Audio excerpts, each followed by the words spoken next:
After all these years, my parents are finally coming to Japan, and there are so many places I want to take them, but it occurred to me that they're not going to appreciate a lot of the places I want to take them because they don't know the historical context behind why I want to take them there. So I'm making this video.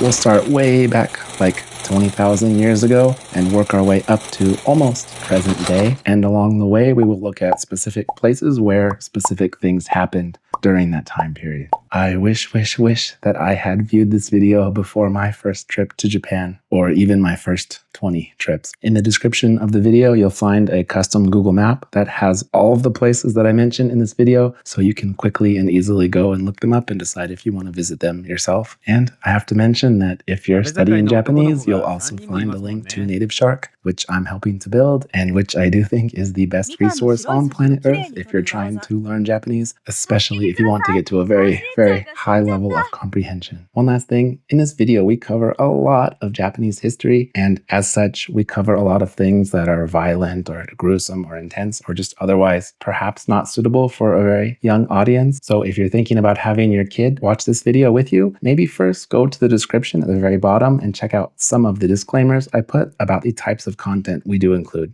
Okay, let's go. Here's our map of Japan. So one day you think, you know what? I've had it with my current life. I'm gonna move to Japan and live in the countryside and lead a simple, happy life. You randomly pick, let's go down to Kyushu, and you decide, I'm gonna go way down here, maybe sort of close to Nagasaki and stuff. I'm gonna go over here, and let's just find a little town. Let's go down here by this Koda station. Let's say you live in this building. Let's take a look at it. This little building right here, that's a cute little house. Oh, no, okay, this apartment. I was like, that house is too cute. Okay, so I saw this apartment online. 2-bedroom, 45 square meter apartment, and it cost Goman Sanzen, which is like $360 or something at the time of this. So it's pretty cheap. And every day after you wake up in your new apartment, you can go for a walk over here by all these beautiful rice fields, maybe up into that mountain or something. And it just so happens that when you're in this city, you meet the love of your life and you two get married. And one day the two of you decide to go for a drive, and you go for a 10-15 minute drive. Let's go up this way, and you end up following this railway sort of, and you go turn right up here, and you keep going, and you see Fukui Cave. Looks like this. Maybe you park right here. Okay, you see that and you say, what's that? And then your spouse says, oh yeah, my great. And your spouse keeps saying the word great over and over again. And you start to think that maybe you've married an android and your spouse is stuck in an infinite loop. But then around 15 minutes later, when your spouse has said great about 750 times, you finally hear the end of the sentence. Great-great-grandfather used to live in that cave. In this situation, it is entirely possible that your new spouse is not crazy and that this is actually true. And 19,000 years ago, that great times 750 great-grandfather used to live in this cave and maybe made pottery, which they found there, maybe killed wild boar because they found their teeth there, and maybe sharpened all kinds of blades to do that because they found blades there as well. And maybe he walked through the temperate forest that would have been there way back then and ate a whole bunch of chestnuts and walnuts, which also would have been growing there back then. And maybe just, had a nice slow life like you're trying to lead down here in Kyushu. The weirdest part about all of this to me is that same ancestor might have had a great times 357 great-grandson who also lived in the same cave, doing the same thing 10,000-ish years later. The artifacts found in this cave span many thousands of years, which is crazy. It must have been a really great cave, although it doesn't look that impressive to me right now. Let me just stop for a second and point out that if you're American and one of your ancestors was one of the founding fathers, that would be about 11 generations ago if we're doing 25 years per generation. So a founding father could be your great-great-great-great-great-great-great-great-great-grandfather. 11 generations, not 400 and certainly not 750. In short, we're going way back. And that same ancestor who lived in this cave about 400 generations ago maybe had a great times 200 granddaughter who somehow ended up much further north. We zoom way out. This is Kyushu, the south of Japan. And go up here, you pass like Goka over here, and then go up to Honshu, the main island, and maybe she kept going up here. And there's modern day Kyoto and Tokyo's over here, maybe way up here, way up to Aomori. It's 200 generations. I'm sure someone could make it up this far eventually. And maybe she ended up at right there.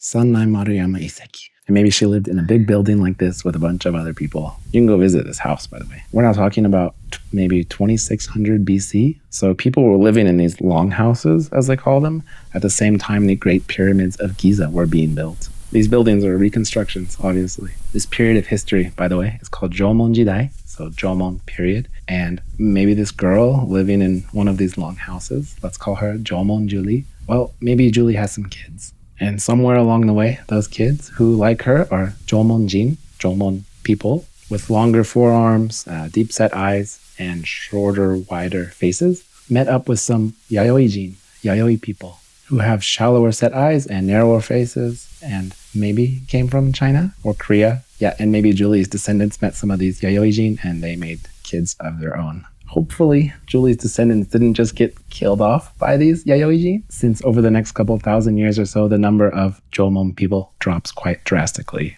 Anyway, let's assume that Julie's descendants survived, and her great times 88 granddaughter went back down to Kyushu. So we're up here in Aomori in Honshu, and we're going all the way down. You know, there's Nagano, there's Tokyo, Nagoya, Osaka, keep going down to Kyushu. And you remember over here is where that cave was. But maybe these descendants of hers, this would be around 400 BC, by the way. And maybe this great times 88 granddaughter lived down here in Yoshinogari, where they have Yoshinogari Historical Park right there. Let's call her Yoshinogari Girl. There's a cool historical site that was recreated here. Yoshinogari site. You can actually go in here on Google Maps, which is pretty cool. But yeah, in 400 BC or so, this was a legit town with elevated granaries to store food and even a cemetery where thousands of people were buried. These watchtower type things are sort of the characteristic feature of Yoshinogari. Instead of coffins, those thousands of people were found buried in jars called burial jars. I feel like it would have been a lot of work in 400 BC to make a jar to put your dead friend in instead of, just throwing his body in a ditch or something. So yeah, civilization. As further evidence that the Yayoi people came from the Asian mainland, there's a similar historical site if we zoom out a bit. See this island off of Kyushu? It's called Iki Island, Ikinoshima. You'll notice this island is between Korea and Japan. So yeah, Ikinoshima. And if we zoom in, there is a similar historical site. This one right here, I think. Yeah, Harunotsuji ruins. So another one with these towers and houses. There's evidence that people lived all over this island way back then, thousands of years ago. Actually, this island is referenced in an ancient Chinese text as being the location of Ikikoku, so Iki country. So maybe it was its own nation, so to speak. By the way, while we're still looking at this really old stuff, I want to mention that around 4 BC, Ise Shrine was founded. So we're going back over to Honshu. And here's Kyoto, so right over here, Ise. And it's here. I was a little bit off. It's right there. Okay, yeah. So maybe this is the oldest shrine in Japan at about, 2,000 something years old. No one knows the exact date it was founded. If this is not the oldest one would probably be Izumo Taisha, which is all the way over here. Take a look at that. So maybe Izumo Taisha is the oldest shrine? I'm not sure. But speaking of Izumo Taisha, if you're going to Japan in the month of October and want to visit shrines, it could be a good idea to go to Izumo Taisha.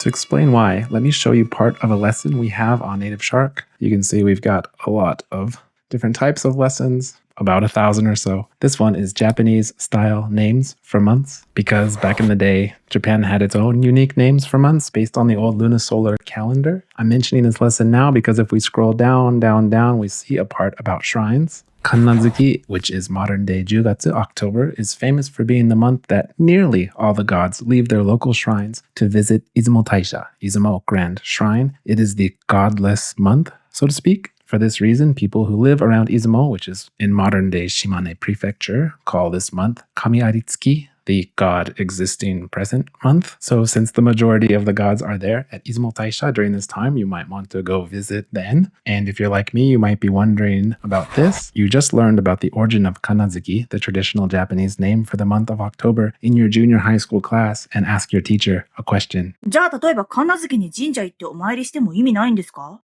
じゃあ例えば神無月に神社行ってお参りしても意味ないんですか？ So it's meaningless to go to a shrine during Kananzuki to pray? The answer to this question, by the way, is no, because not all gods go there, and it's said that they leave behind messengers at their own shrine, or maybe they only send part of their spirits while staying at their original shrines. It depends who you ask. A safe bet would be to find the holy tree, you know, the tree with those rope around it at shrines, and ask the tree to send your prayers to the god, just in case. Anyway, I just got majorly sidetracked, so sorry about that.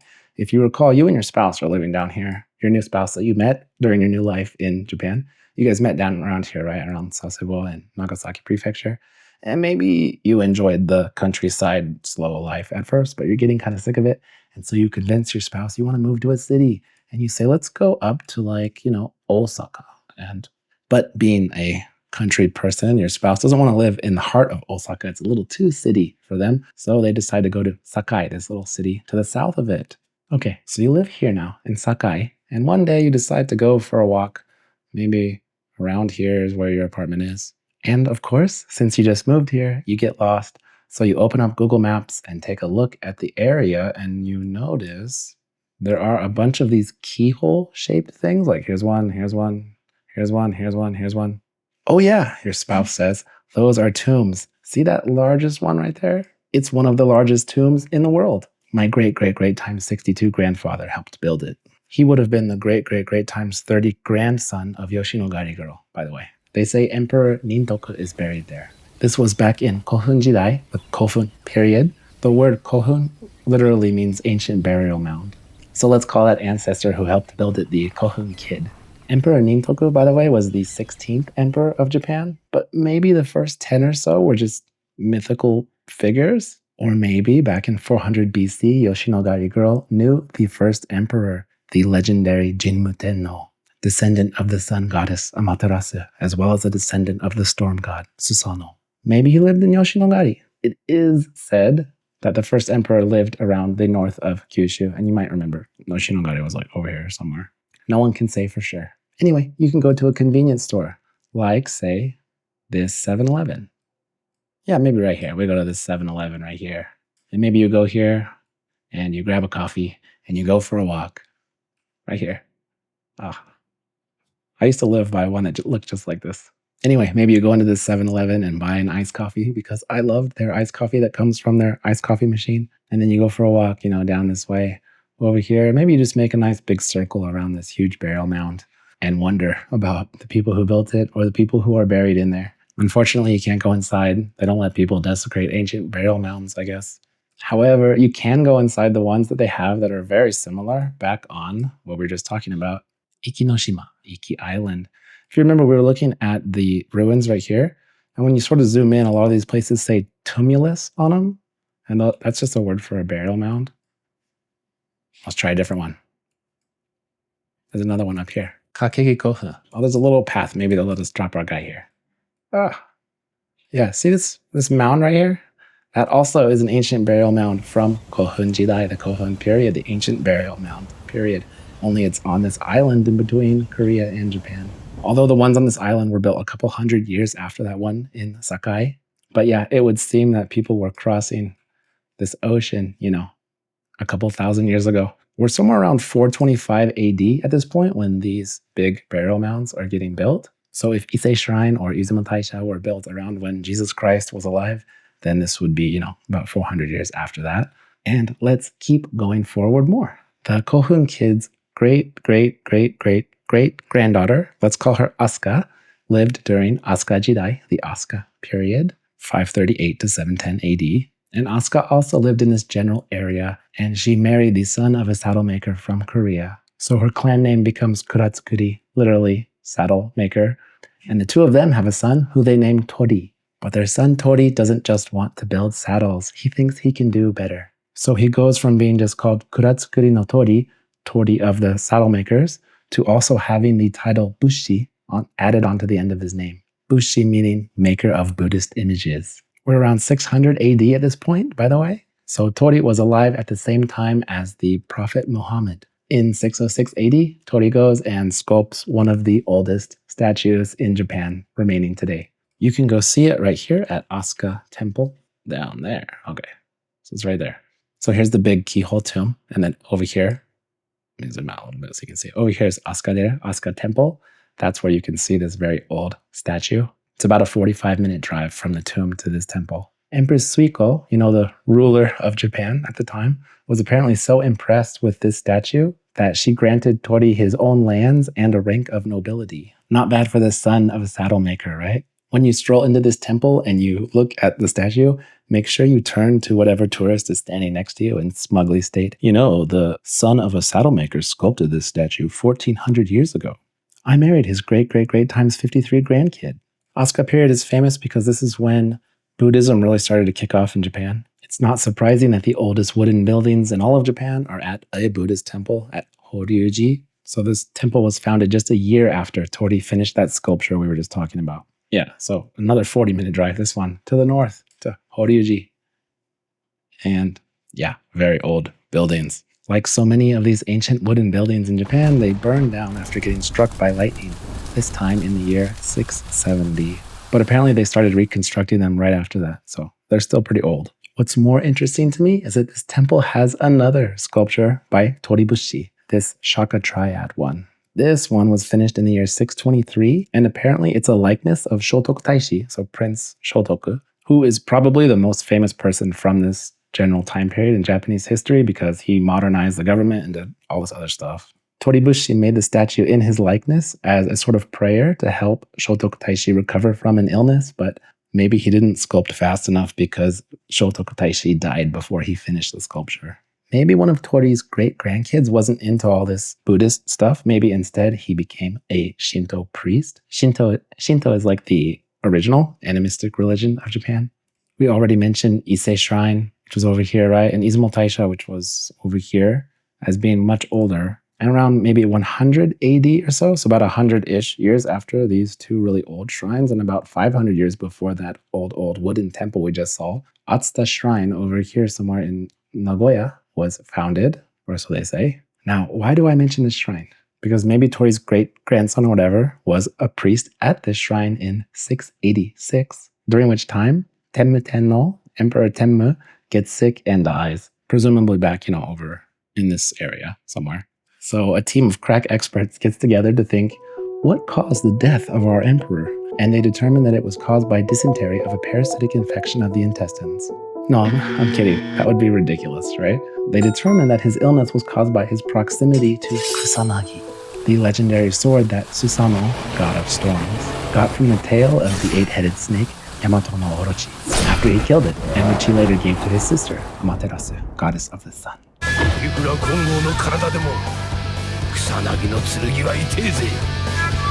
So Tori's great-grandson and some other Shinto priests take the sword over to Atsuta Shrine.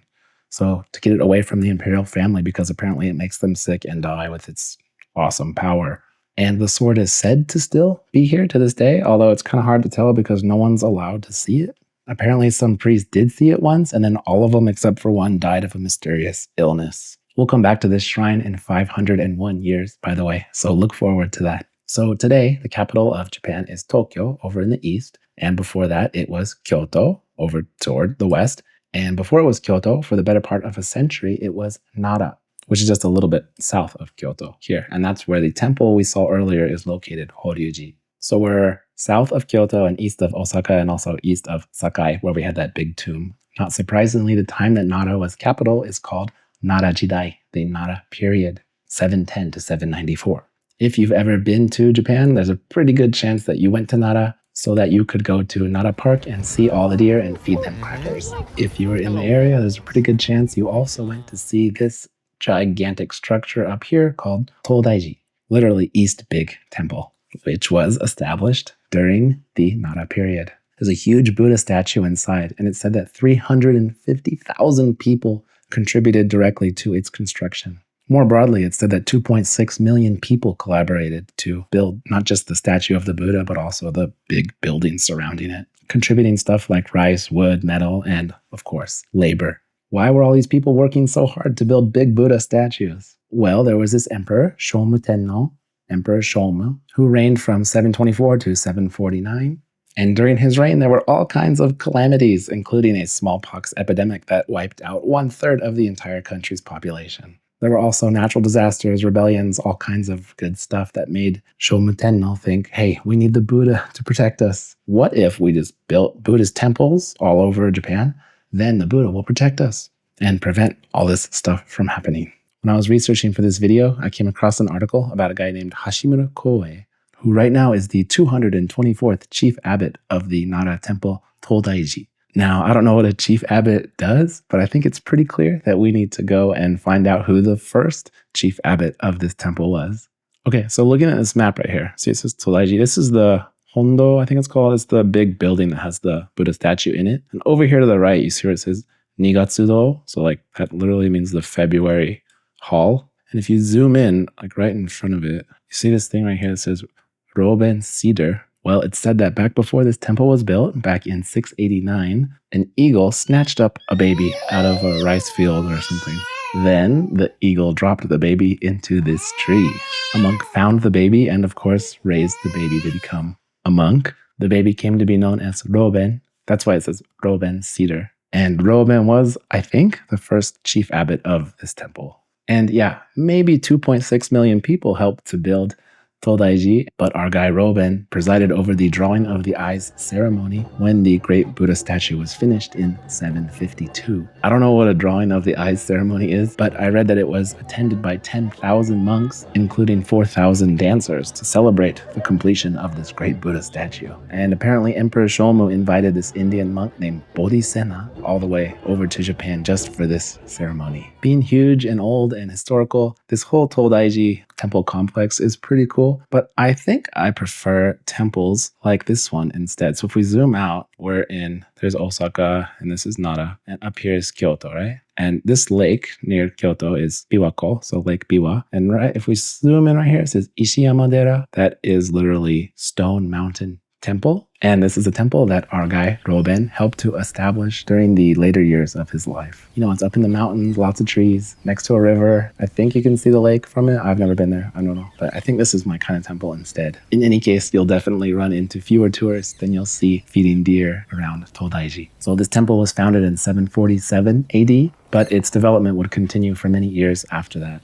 Roben lived until 773, by the way, when he lived to be 85 years old. And it's called Ishiyama-dera, Stone Mountain Temple, because it's built on a large limestone outcropping, which seems pretty cool. We're going to come back to this temple later, by the way. Anyway, this Todaiji stuff sounds nice, right? Let's have 2 million people help us build Buddhist temples, because then the Buddha will protect us from all this bad stuff. But I don't think all 2 million of those people were too happy about contributing. Going back again a couple hundred years to 600 AD, maybe our girl Asuka didn't only have one son, Tori of the Saddlemakers, the famous Buddhist sculptor. Maybe she had another son, and maybe that son was not interested in, sculpting or building saddles or Buddhism or any of this stuff. Maybe he set off from this general area in west of Japan, and he went northeast past modern-day Nagoya and Nagano and Tokyo, north, past Sendai, all the way up to this area, which is Iwate. Maybe he settled down here in modern-day Oshu city, and maybe he learned the language of the people who lived here, which would have been different from the people living down by Kyoto and Nara at this time.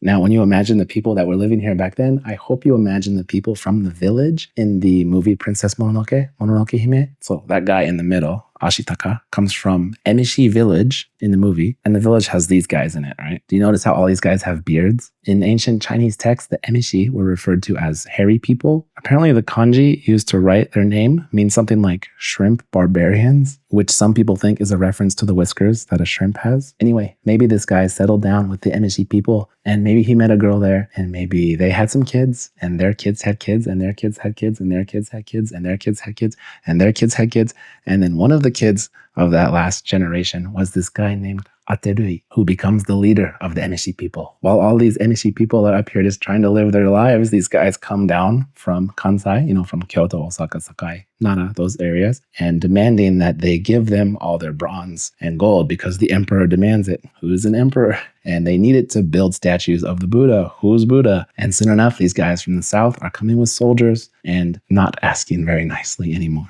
So the Nihon Shoki, sometimes translated as the Chronicles of Japan, is the second oldest book of classical Japanese history. It was finished in 720 AD, so about 30 years after Roben was dropped into the tree as a baby, and about 20 years before Emperor Joumon decided to build a giant statue of Buddha. Look at how they describe the Emishi people in that book. Amongst these eastern savages, the Yemishi are the most powerful. Their men and women live together promiscuously. There is no distinction of father and child. In winter, they dwell in holes. In summer, they live in nests. Their clothing consists of furs, and they drink blood. Brothers are suspicious of one another. In ascending mountains, they are like flying birds. In going through the grass, they are like fleet quadrupeds. When they receive a favor, they forget it. But if an injury is done them, they never fail to revenge it. Even back then, you could see that these people who thought of themselves as these civilized people of the country were kind of getting ready to justify their conquest of these tribes. And in 787, 14 years after Roben died, Emperor Shomu's army shows up to subjugate the Yemishi people, burning houses and crops as they go. Surely a big army led by the people who got 2.6 million people to build a statue is going to just decimate some random tribes up in the north, right? But then over here by the Kitakami River, this river right here, specifically if we zoom in, like this area, I think,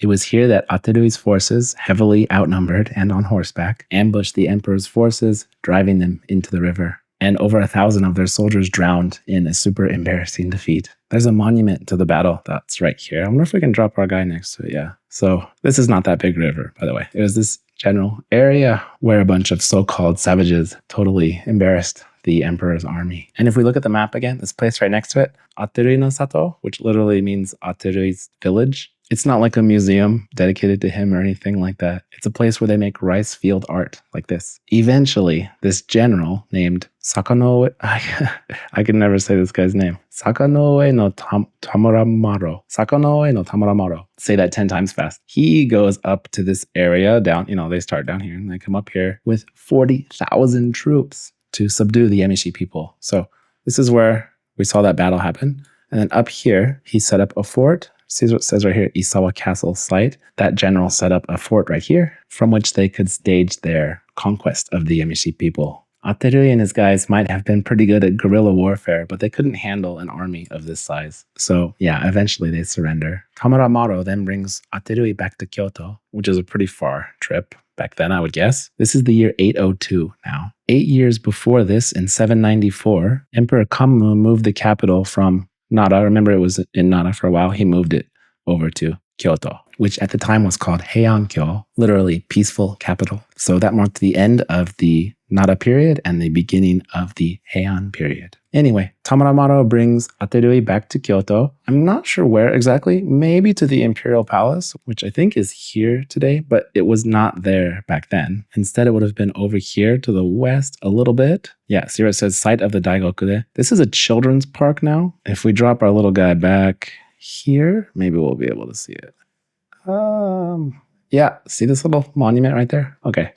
That monument is there because that's where the Imperial Palace was all those years ago, which is weird to me. I'm not sure if it was out of respect for a fellow master of military strategy, but Tamuramaro asked the emperor to let Aterui live because he surrendered peacefully, seeing those 40,000 troops. Sadly, the emperor did not listen, and he ordered for Aterui and More also, who was another chief of the Emishi, to be decapitated. Only not in Kyoto because then, Aterui's ghost might come after them. They had to do the execution out of the city. If you're visiting Kyoto, there's a pretty good chance that you're going to end up at Kiyomizudera. That's why it looks so big on the map, right? Because everybody goes there, which is a very famous temple. And this temple was founded in 778, so just 5 years after Roben died. Roben's just our reference point for all things that happened around this time. But yeah, it was founded by a monk named Enchin, and Enchin received a lot of help and funding from Sakanoue no Tamuramaro, the general who defeated Aterui. And because of Tamuramaro's connections to both Aterui and this temple, there's a monument to Aterui and More at the temple.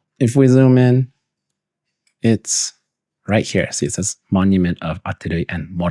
Anyway, the next 400 years, so 16 generations or so, are the Heian Jidai, Heian Period. And true to the name, it is a relatively peaceful period of time. Note that this period alone is longer than the entire history of the United States of America. There is some cool stuff that happens during the Heian period. Notably, writing becomes a big thing, and we get what is commonly said to be the oldest novel in existence, the Tale of Genji, Genji Monogatari, which was written in the early 11th century. It was written by the noblewoman, poet, and lady-in-waiting Murasaki no Shikibu. And where did she get inspired to write this novel? Well, it's said that one night she was at Roben's favorite temple, Ishiyama-dera, and she was looking up at the moon when she got the inspiration for the novel. At the time, this temple would have already been about as old as the United States is today. Maybe I should stop using the United States as a reference point because it's just the history is too short to compare to Japanese history. If, by some strange turn of events, Aterui had a descendant who ended up serving Murasaki Shikibu, it would have been his great-great-great-great-great-great-great-granddaughter. I find Heian period to be kind of boring, not because it was peaceful, but instead because there was a lot of court drama and stuff like that, especially surrounding the super powerful Fujiwara clan. These guys were just awful. Just to give you one example, you know who else visited Ishiyama-dera, this temple right here by Lake Biwa? Emperor Kazan, who lived from 968 to the year 1008. So he died at about the age of 39, which was about 10 years before the Tale of Genji was written. We know that he visited because he is said to have completed the Saigoku Kannon pilgrimage, which is a pilgrimage of 33 Buddhist temples throughout the Kansai region, the 13th of which is Ishiyama-dera. And the 16th, by the way, is Kiyomizu-dera, which we also saw. He was visiting all these temples because he went from being emperor to instead being a Buddhist monk. He went from being an emperor to a Buddhist monk because when he was 19, he went over to this temple right here, Kankeiji, this right here. About a year after he became emperor, he came here and he abdicated the throne. I'm not sure where the entrance to this place is, but it must be around here somewhere. I think it's this over here somewhere. And he did that because one of those calculating Fujiwara no Kaneye, manipulated him into abdicating so that his grandson could become emperor. It gets worse. At one point, Fujiwara no Kaneye's son, Fujiwara no Michinaga, was struggling for power with his nephew, Fujiwara no Korechika. I think it was his nephew. So Michinaga arranges this plot to convince Korechika that Emperor Kazan is sleeping with his mistress. So then Korechika goes with his brother and they ambush Emperor Kazan and they shoot arrows at him. And one of the arrows goes through Emperor Kazan's sleeve. And then Michinaga uses this as an excuse to accuse his nephew, Korechika, of lèse-majesté, that is, a crime against the crown. Just a mess. I tried to find a spot on the map where this exact thing happened, but I was not able to pin it down geographically. In any case, it made me feel bad for Emperor Kazan, especially because he was said to have some kind of unstable mental condition that deteriorated as he got older. Maybe that's why he died at a pretty young age. Anyway, let's just fast forward to when things got really out of hand. The year is 1180, and maybe one of Asuka's descendants, remember she's the one who married the saddle maker, stayed in Kansai. Specifically, maybe her great-great-great times 20 grandson lived in Kyoto. And one day he was sitting down by this river down here, fishing. Maybe he was sitting on this bridge. I don't know if this bridge was there back then, but maybe he was sitting on this bridge up there.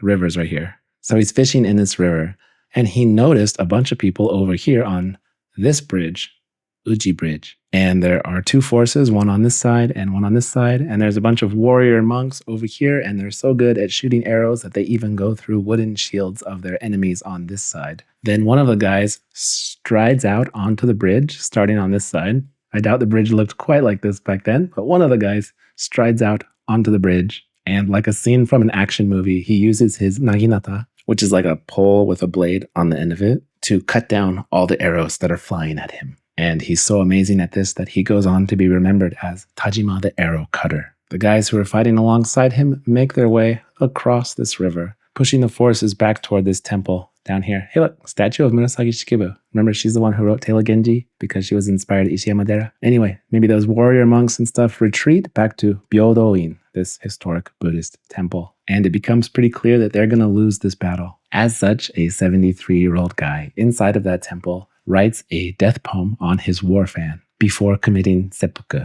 ritual suicide by dismemberment. The poem reads, Umoregi no hanasaku koto mo Nakarishi ni mi no naru hate zo kanashi kari keru. Like a fossil tree from which we gather no flowers, sad has been my life, faded no fruit to produce. This is how the Genpei War started. It's not the peaceful period anymore. Before we get to that though, just one more thing about this temple, Byodo-in. The Phoenix Hall at this temple has these statues of birds on top of it. And depending on when it was printed, you might see some 10,000 yen bills with the same bird on them because the image is modeled off of the statues of those birds on this temple. And note that these aren't the type of phoenixes that are reborn from their ashes when they die. Those are called Fushicho, undying bird, or Phoenix. Instead, these are whole Asian phoenixes, if you will, a mythical bird that reigns over all other birds. In China and Japan, this bird has historically been a symbol of the imperial house, representing fire, the sun, fidelity, obedience. The Chinese is written the same way as in Japanese, but they pronounce it way differently. Feng Huang. I don't actually know if that's how you say it. I don't speak Chinese. Anyway, yeah, Genpei War. The guy who wrote a poem and then committed suicide was named Minamoto no Yorimasa. And that battle at the bridge and the suicide all happened in the year 1180. 33 years before this, back in a place we discussed before over in Nagoya, we talked about Atsuta Jinja, right? Which was right here. You may recall that's where they house Kusanagi, the mythical sword, supposedly. And at this time, in 1150 or so, this shrine would have already been here for over 1,000 years. And if we go right across the street, right here, you see where it says birthplace of Minamoto no Yoritomo, who was born here in 1147 and is a relative of that guy who would later commit suicide at the temple after losing in that battle. I wonder if we can see it from right here. All these trees here, that's because Atsuta Jingu, that big shrine, is behind all those trees. But if we turn around, see this gate right here? That's the entrance to the birthplace of Minamoto no Yoritomo, who would become the first shogun of Japan. And he was born here because his mother was the daughter of the high priest of the shrine that was over here, Atsuta Jingu. And we'll get to him in a moment. But first, 10 years later, in 1157, we can go over here to Izu Peninsula, this peninsula right here, and we can zoom in. And if we go down to this spot right above this temple right here, see these Japanese characters? There's a well right here. And maybe we can drop our guy out down there. Oh, we cannot see it. So if you look down this little path, down this little road, there is a well, like a well for drawing water that has been there for over 900 years. And in 1157, some water was drawn from that well to wash a newborn baby for the first time. And that baby was named Hojo Masako. And she would be raised in this area. And our friend Minamoto no Yoritomo, who was born at the shrine, would, as a teenager, get exiled to Izu Peninsula because of all kinds of drama. Violent drama is a recurring theme of history, and he would eventually meet that girl who was born by the well and marry her, apparently against her father's wishes, so I wonder if it was true love. Then again, her father doesn't look too nice. And 3 years after they get married, 1 year after they have their first child, his relative is over here in Kyoto, cutting out his guts and writing poems about it. And 5 years after that, Yoritomo was winning the Genpei War. And by 1192, he was Seitai Shogun. That is, he was the shogun ruling over all of Japan. And this marks the beginning of the Kamakura Jidai, Kamakura Period. It's called Kamakura Period because he set his shogunate up over here in Kamakura. You'll notice that his new family is in this general area, right? Masako was born in Izu Peninsula, and then her family, the Hojo clan, has lots of power in this general area, and that's why Minamoto no Yoritomo would set up his shogunate in Kamakura, which coincidentally is one of my favorite towns in Japan. During the Kamakura period, the emperor is pretty much just a figurehead, and then the shogun has all the power, and eventually even the shogun kind of just becomes a figurehead, and all the power is held by the Hojo family, who are the shikken, the regents who essentially rule over the country. Take a look at this big family tree. At the very top, we have Emperor Kanmu Tenno. Do you remember him? He is the one who moved the capital from Nara back to Kyoto, and he's also the one who ordered for Aterui to be executed. And apparently he had all these kids. And on the left side, we have this line of descendants going down, and on the right side, we have this other line of descendants, and we keep going, and eventually we start getting these Minamoto no Nani, so like this Minamoto clan members who are descendants of an emperor, and over on this right side, we get a little confused, but eventually we get some people from the Hojo clan. And that girl who was born at the well ends up being a link between these two clans. Right here, Hojo Masako, the daughter of Tokimasa, who didn't want her to marry Minamoto no Yoritomo, apparently. By the way, from the Minamoto clan, we also end up getting the Ashikaga clan over here, which is probably my favorite clan of Japanese history, and we're going to talk about them later. But yeah, here's Minamoto no Yoritomo, and Hojo Masako is the link between his clan and the Hojo clan. And if I'm reading this correctly, then Hojo Masako's great-great-nephew is this guy, Hojo Tokimune, and he was born about 110 years after her. Hojo Tokimune is super important because you can play him as a leader in my favorite video game, Civilization 6. いかがある? 我は日本国の武士道の信仰者、北条時宗。 Check out his leader ability, Divine Wind. Land units receive +5 combat strength in land tiles adjacent to coast. Naval units receive +5 combat strength in shallow water tiles. And notably, units do not receive damage from hurricanes, whereas civilizations that are at war with Japan receive +100% unit damage from hurricanes in Japanese territory. Now, why would they give him that ability? Well, in 1274, the Mongolian Empire invaded Japan, and they started by invading this island right here, Tsushima. The Mongols came to this island and they massacred pretty much everybody. Maybe you've heard of the video game, Ghost of Tsushima, where you play as a samurai who is defending this island from the invading Mongols. If you make it to the island, you can go over here to Komoda Beach, which is one of the first places the Mongols invaded. See right here, it says Old Battlefield, the Mongol invasion. Let's try dropping our little guy. Okay, this looks like a really peaceful little town I would love to visit. Look at this gate right here and this little port. Although maybe it doesn't look that charming when there's a giant army coming to slaughter you and your family. Presumably the Mongols also went and killed a bunch of people over here in Tsushima City. As I always do, I was walking along this little canal right here. It's pretty cool. And I thought it looked just lovely. Seems like it would be a nice place to go for a stroll. Anyway, the Mongols went from Tsushima, this island, down to Ikinoshima, Iki Island, which we saw before, right? We saw those ancient burial mounds and these ruins right here. So the Mongols slaughtered a bunch more people on this island, and then they made their way over to the mainland, to this general area, modern-day Fukuoka, and specifically Hakata Bay right here. And apparently the Mongols had these iron bombshells, tetsuho in Japanese, which obviously terrified the Japanese forces who had never seen anything like it before. Basically, things were not looking good for Japan. I mean, Mongolia had conquered basically everyone that they wanted to up till this point. So there's a big battle here during the day, and then night comes, and the Mongols go back to their ships for the evening, and the Japanese forces retreat to this area over here. See, it says Mizuki right here. If we scroll in. Oh, we just saw it for a second. It's Mizuki Fortress ruins where the Japanese forces retreated to for the evening, and things were not looking good. Mizuki literally means water castle. Apparently it was an earthwork moat fort, whatever that is, dating back to the year 664. I can only imagine what it might have been like that night, wondering if in the morning this crazy attacking army is going to kill you. Maybe you get posted here on the night watch and you're looking out over the city and you're just thinking, man, this sucks. But then morning came and there was no attack. I mentioned that the Mongols went back to their ships for the night, right? Planning to attack again in the morning. But unfortunately for them, a storm came in and just decimated them. Of the 30,000 people said to be in the invading force, almost half of them would not return because of this. So the Japanese were saved, but the Mongols would not give up that easily. They came back again in 1281, this time with a much larger invading force. And maybe that same guy who was at Mizuki Fortress, the water castle, maybe he was posted somewhere looking out over the Mongol ships in the bay and thinking, oh man, they're back. This time we're gonna die for sure. But then he wakes up in the morning and they've disappeared again. The same thing happened. In the night, they got wiped out by a typhoon while they were anchored near the shore. Japan, it seems, was protected by Kamikaze, the divine wind. And that's why Hojo Tokimune gets this ability in Civilization 6.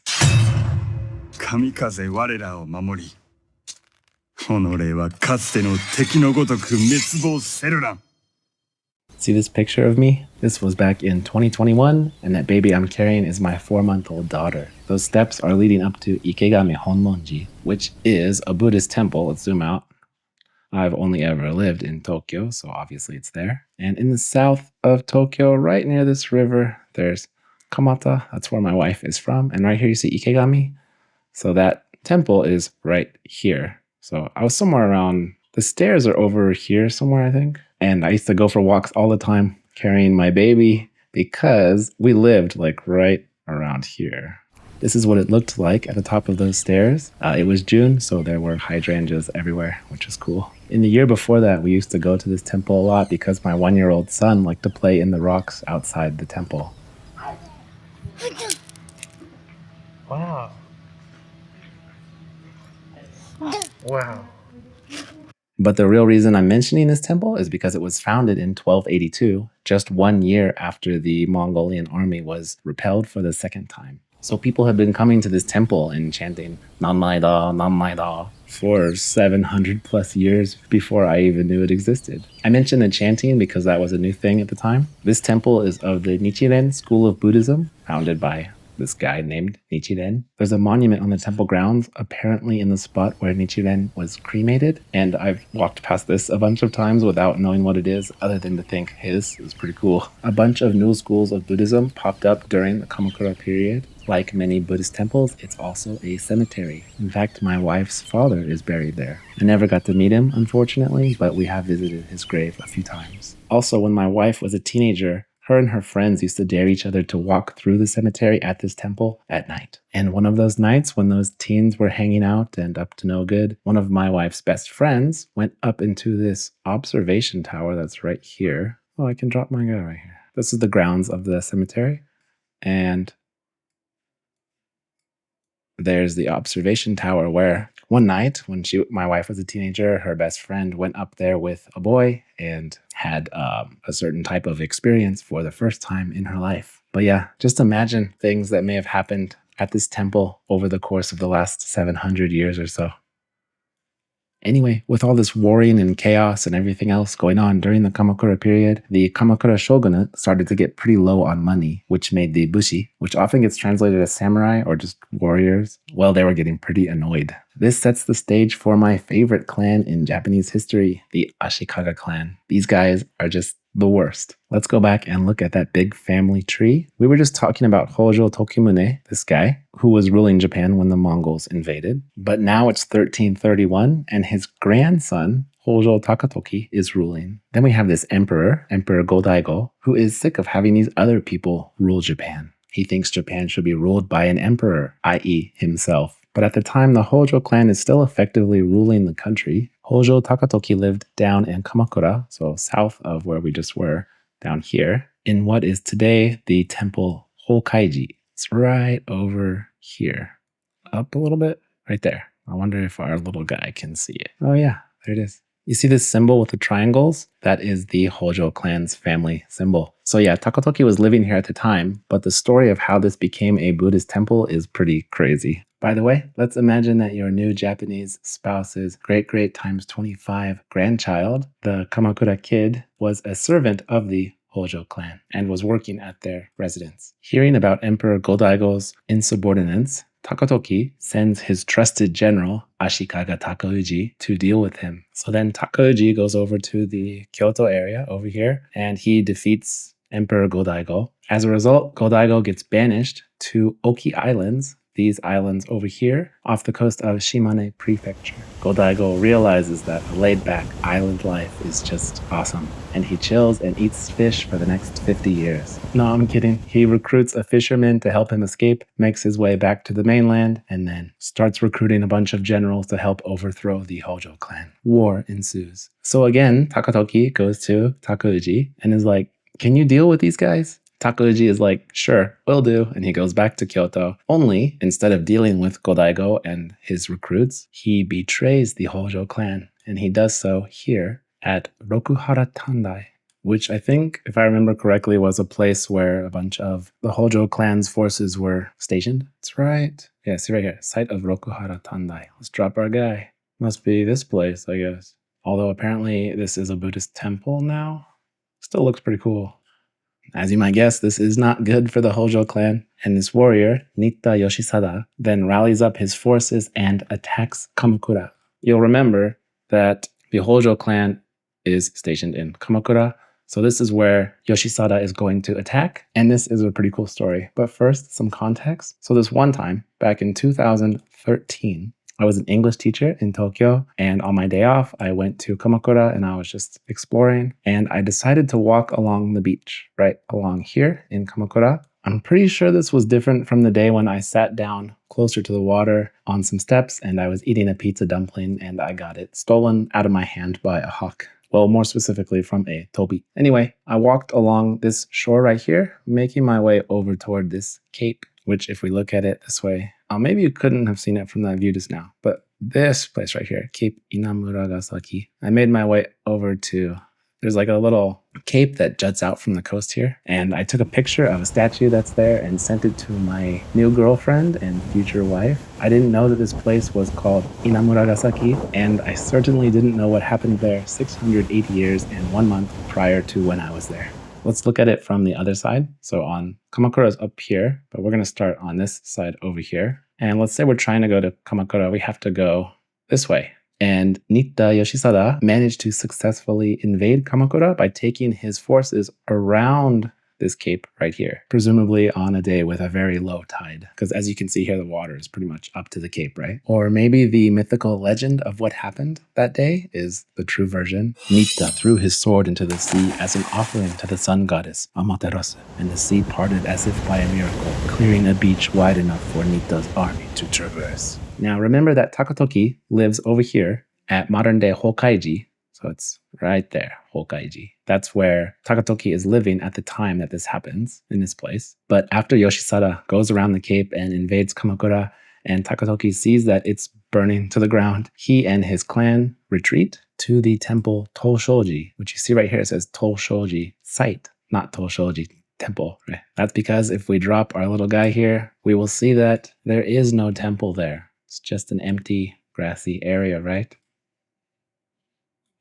There's no temple because Takatoki and his entire clan, 700 or 800 people or so, lit the temple on fire and committed suicide. Reading online, I'm not sure if they all killed themselves inside the temple or if they actually killed themselves back in this cave back here behind the temple. In any case, it's got to be one of the largest mass suicides in history, right? Luckily, your spouse's great times 25 grandkid, the Kamakura kid, managed to sneak off, avoiding what sounds like an awful death. So Yoshisada wins this battle, and that means Emperor Go-Daigo wins, and he has overthrown the Hojo clan. Then Emperor Go-Daigo orders Takuji to gather up the burned remains of Toshoji and the Hojo clan and bring them back over to Hokkaiji to be buried, making it into a temple instead. But then the people living around this area said that the ghosts of the Hojo clan were haunting the area. So this shrine was created right here, Tokuso Daigongen, right on the other side of this fence, next to whoever lives in this house. A shrine was created there to enshrine the remains of Hojo Takatoki and placate his spirit. This is no big surprise, but Ashikaga Takuji would eventually betray Emperor Go-Daigo as well. So Go-Daigo was over in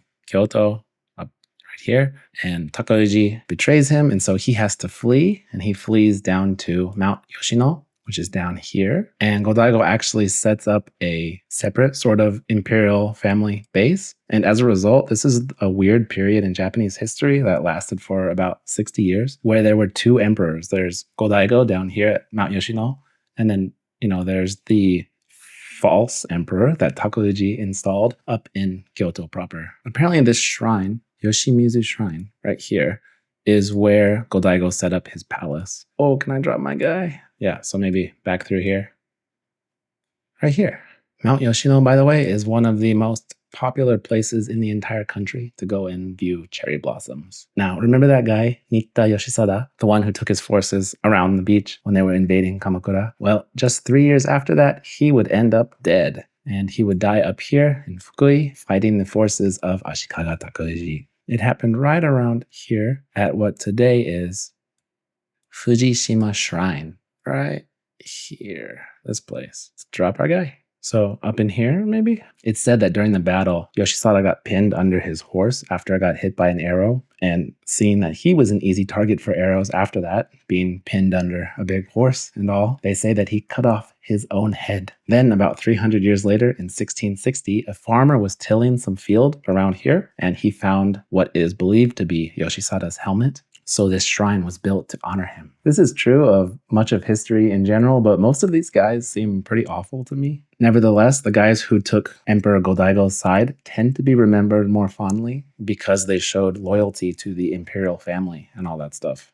Way back in 2009, my first time living in Japan, I was in Tokyo and I was visiting the gardens of the Imperial Palace, which is right here. And right here, I took a picture of a statue of this guy right here. I didn't know it at the time, but this is Kusunoki Masashige, born in the year 1294, who also is idolized for his loyalty to the imperial family. That's why there's a statue of him right by the Imperial Palace. So back when Takauji took Kyoto, over here, Emperor Go-Daigo ordered Masashige to attack Takauji's forces, even though he was clearly outnumbered and was going to die if he did that. Apparently, Masashige suggested some more tactical approaches, like regrouping forces and eventually attacking from two sides. I'll just quote Wikipedia on this one. Kusunoki, in what would later be viewed as the ultimate act of samurai loyalty, obediently accepted his emperor's foolish command and knowingly marched his army into almost certain death. The battle took place over in modern-day Kobe, and yep, Kusunoki Masashige died. Right here, apparently, in this area. He died right over here, around this place. About 500 years later, they built a shrine to him here, Minatogawa Shrine. That's what we're looking at right here. The story goes like this. I'm quoting from an article, which I'll link in the description. Seeing the hopelessness of his situation, Masashige and his brother retired to a peasant's house. What followed is a conversation that has gone down in history, taught to generations of children. Masashige asked his brother, "What do you desire after death?" His brother answered, "Would that I had 7 lives to give for my country." Masashige replied with eyes alight, "That is indeed best." Then the two brothers took their short swords and cut open their stomachs, freeing their spirits to be born again as warriors without suffering the disgrace of defeat. Lovely. Anyway, Ashikaga Takauji, 2-time betrayer and emperor usurper, would go on to be hated for centuries. All 15 of the Ashikaga shogun are buried at this temple in Kyoto. So right over here at this temple, Toji-in. See right there. Let's drop him right here. That's pretty. So the Ashikaga shogun are all buried here. I mentioned where they were buried because in 1863, about 500 years after all this drama, people actually dug up Ashikaga Takauji's corpse and cut off the head. And then they put it on display somewhere along the banks of the Kamo River, which is this big river that cuts through Kyoto. When Takauji took control, that was the start of the Muromachi Period, in which the Ashikaga clan would essentially rule over Japan for about 200 years. Okay, if you thought Ashikaga Takauji was bad, wait until I tell you about his great-grandson, Ashikaga Yoshinori. Things start out with Yoshinori seeming like he's gonna be an alright guy. Since his brother was set up to become the next shogun, at the age of 10, Yoshinori was sent to this temple, Shorenin, to become a monk. Here's the entrance. The photos and reviews online of this temple, by the way, really make me want to go visit it. Unfortunately, Yoshinori's nephew, Yoshikazu, dies 2 years after he becomes shogun. Then Yoshikazu's dad and Yoshinori's brother, Yoshimochi, refused to name a successor, even on his deathbed. Some think that Yoshikazu's death was divine retribution for his father, Yoshimochi's brutal suppression of shrine attendance from Iwashimizu Hachimangu, this shrine right here. This shrine, which is up on top of a mountain, you can see there's a cable car, right, going up here, was founded in 859, which means that at this point it had already been around for 569 years. Can I drop my guy anywhere? There's a view of the city down below the mountain. And there's a view of some elementary school kids who apparently are on a field trip. Anyway, since the current dying shogun wouldn't say who his successor was going to be, either Yoshinori or one of his 3 brothers, they decided to have the gods decide. And they held a lottery at this same shrine, Iwashimizu Hachimangu. Yoshinori was picked in the lottery, but then he declined to become shogun. Maybe he was happy just chilling back over at Shorenin and being a monk, you know. But they kept bugging him to agree, so he finally did. This sounds like the perfect setup to pick a new leader of a country, right? Monk, chosen by God, who doesn't want power, reluctantly agrees to take it. Alas, no. Yoshinori was, as far as I can tell, an absolutely terrible person. So this is Kyoto, and then up to the northeast, you see this mountain here, Mount Hiei, and on this mountain, there's a temple called Enryakuji. And if you want to get there, you can take a cable car, I think it is, that goes up this mountain. Let's see if there is one. Oh yeah, Cable Sakamoto Station. Oh, look, I wonder if we drop our guy right here, if he'll be right on the tracks. Oh, snow. And there it is, yeah. Train must go up that way. Well, apparently the monks up at this temple, Enryakuji, were conspiring against Yoshinori and cursing him and all kinds of stuff. Yoshinori was furious. His temper was a problem, which we'll see. So he sets up blockades around the mountain, trapping the monks up there on top. At one point, his forces also burned down a bunch of homes in Sakamoto, which is this town at the bottom of the mountain, between the mountain and Lake Biwa. Pretty soon, the monks want to surrender, and Yoshinori reluctantly agrees. But then he also summons 4 of their representatives to the capital, back to Kyoto. You know, just for a chat. They suspect it's a trap and refuse, so Yoshinori gives them a sworn guarantee it's not a trap. And once they arrive, they are immediately arrested and beheaded. 24 monks up on the mountain commit suicide by self-immolation in protest. The flames spread and they can be seen from all the way down in Kyoto, which caused widespread unrest in the city. So Yoshinori banned anyone from talking about it. There was a merchant who violated this order and he too was executed. Yoshinori got this nickname in Japanese, Bannin Kyohu, literally 10,000 person terror. In other words, feared by all. I'll tell you some stuff about him and we can make a list of things that would get you arrested or beheaded or otherwise punished by Yoshinori. A guy named Tobojo Masunaga smiled when he was presenting a paper lantern to Yoshinori. Yoshinori, enraged that he had mocked the shogun, confiscated 2 of Masunaga's estates. This next one, I tried so hard to figure out where exactly it happened, but I never could. In 1433, a large crowd gathered to watch a cockfight, and this obstructed Yoshinori's procession. In other words, he got caught in traffic because people were having cockfights. So, of course, cockfights were banned. But then Yoshinori, in his infinite wisdom, also said that all chickens were to be banished from Kyoto. This one time, a retainer offered Yoshinori a splendid plum tree, but one of the middle branches was broken. The 3 gardeners who transported the tree were arrested for breaking it, and an order of arrest was issued for the 5 retainers of the guy who presented the tree. 3 fled for their lives, and 2 were forced to commit suicide. I'm not sure where this plum tree incident happened, but the Ashikaga family residence used to be over here, in this whole area right here. It was called the Flower Palace. I think if we drop our little guy right here, see this little pillar right here? That's to mark it as the location of the Ashikaga Flower Palace. Only now it looks like there's a hair salon here and just maybe an old or under construction gas station. It's changed a lot over the last several hundred years. Anyway, continuing on with our list. This 75-year-old woman, Higashi no Kata, who was a former consort of Prince Yoshihito, the grandfather of Emperor Go Hanazono, well, she criticized a painting at some guy's house. So, of course, Yoshinori had the 75-year-old woman violently beaten. A Nichiren monk, remember that Nichiren is the sect of Buddhism that set up Ikegami Honmonji, that temple where my wife's father is buried. So this monk that follows Nichiren, named Nisshin, attempted to preach to Yoshinori, who then banned him from doing so. Nisshin didn't stop, so Yoshinori threw him in jail, placed a red-hot pot over his head, and cut out his tongue to prevent him from ever preaching again. He also burned down his temple, Honpoji. Yikes. In 1435, Yoshinori was over at Ise. Remember, Ise Shrine is right here. It's that really old shrine. I'm guessing Yoshinori was over there to visit it for some reason. While he was there, his cook, who was also a samurai, served him some tasteless food. So Yoshinori very angrily sent him back to Kyoto. Later, when Yoshinori was back in Kyoto, he saw the guy again and was like, "You again." And the guy was immediately arrested and beheaded. 2 years later, 3 other cooks were arrested and beheaded for the same crime of serving tasteless food. So perhaps it's not all that surprising that Yoshinori eventually ended up getting assassinated. He got invited over to some guy's residence, which was in this general neighborhood right to the east of Nijo Castle. So like this general area. Yoshinori got invited to some guy's house there, but it was a trap and he ended up getting his head chopped off. It's kind of hard to feel bad for him. Yoshinori's dad, by the way, is the one who built Kinkakuji, which is the super famous golden pavilion. The kin in Kinkakuji means gold, so that's why it's the golden pavilion. So you'd think that Ginkakuji, what starts with the character for silver instead of gold, would be the silver pavilion, but it's not actually silver. However, I find this temple to be really interesting. See right here it says Higashi Yamaji Shoji. That's where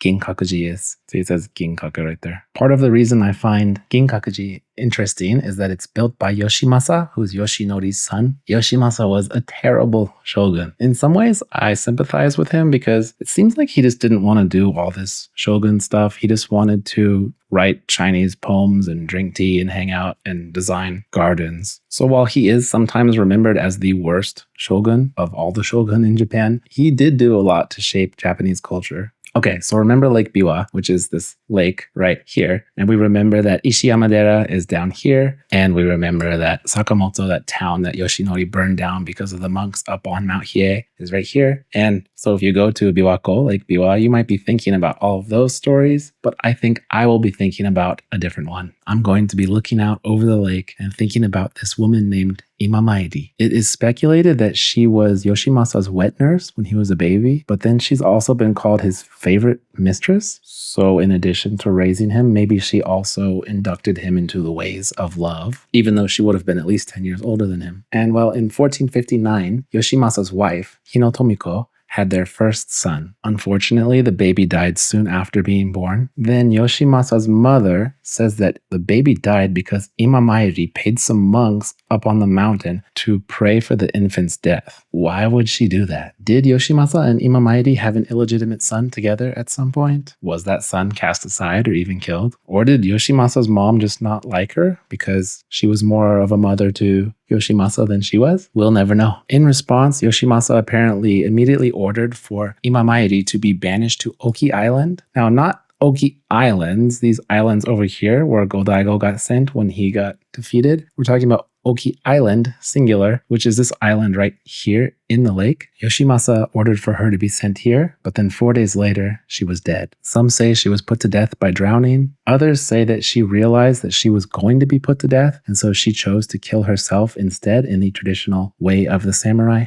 cutting out her guts. We don't know exactly what happened there either. Let's just sum that up real quick. Shogun of Japan who loves Chinese poetry and gardens sentences former nanny and mistress to death for cursing his dead infant son, and then she dies by either drowning or cutting out her guts. Classic Ashikaga clan drama, right? Yoshimasa goes back to his poems and his gardens, and he tells his brother Ashikaga Yoshimi that he can be the next shogun since he has no son. And that's where the problem starts, because after that he does have a son, Ashikaga Yoshihisa, and his wife Hinotomiko complains that their son should be the next shogun, not Yoshimasa's brother. And Yoshimasa tries his best to stay out of all the drama, and long story short, we get the Onin War because of it. Then the Ashikaga shogunate falls, and we fall into Sengoku Jidai, the Warring States period. But before we get into Sengoku Jidai, there's one other thing I have to mention that happened during this time period. If we go back to Kamakura, there's this temple, Kotokuin, see right there, which is famous for its great Buddha statue, which was finished in 1252. So about 20 to 30 years before the Mongols invaded. Hojo Tokiyori was ruling Japan when it was built. He was the father of Hojo Tokimune,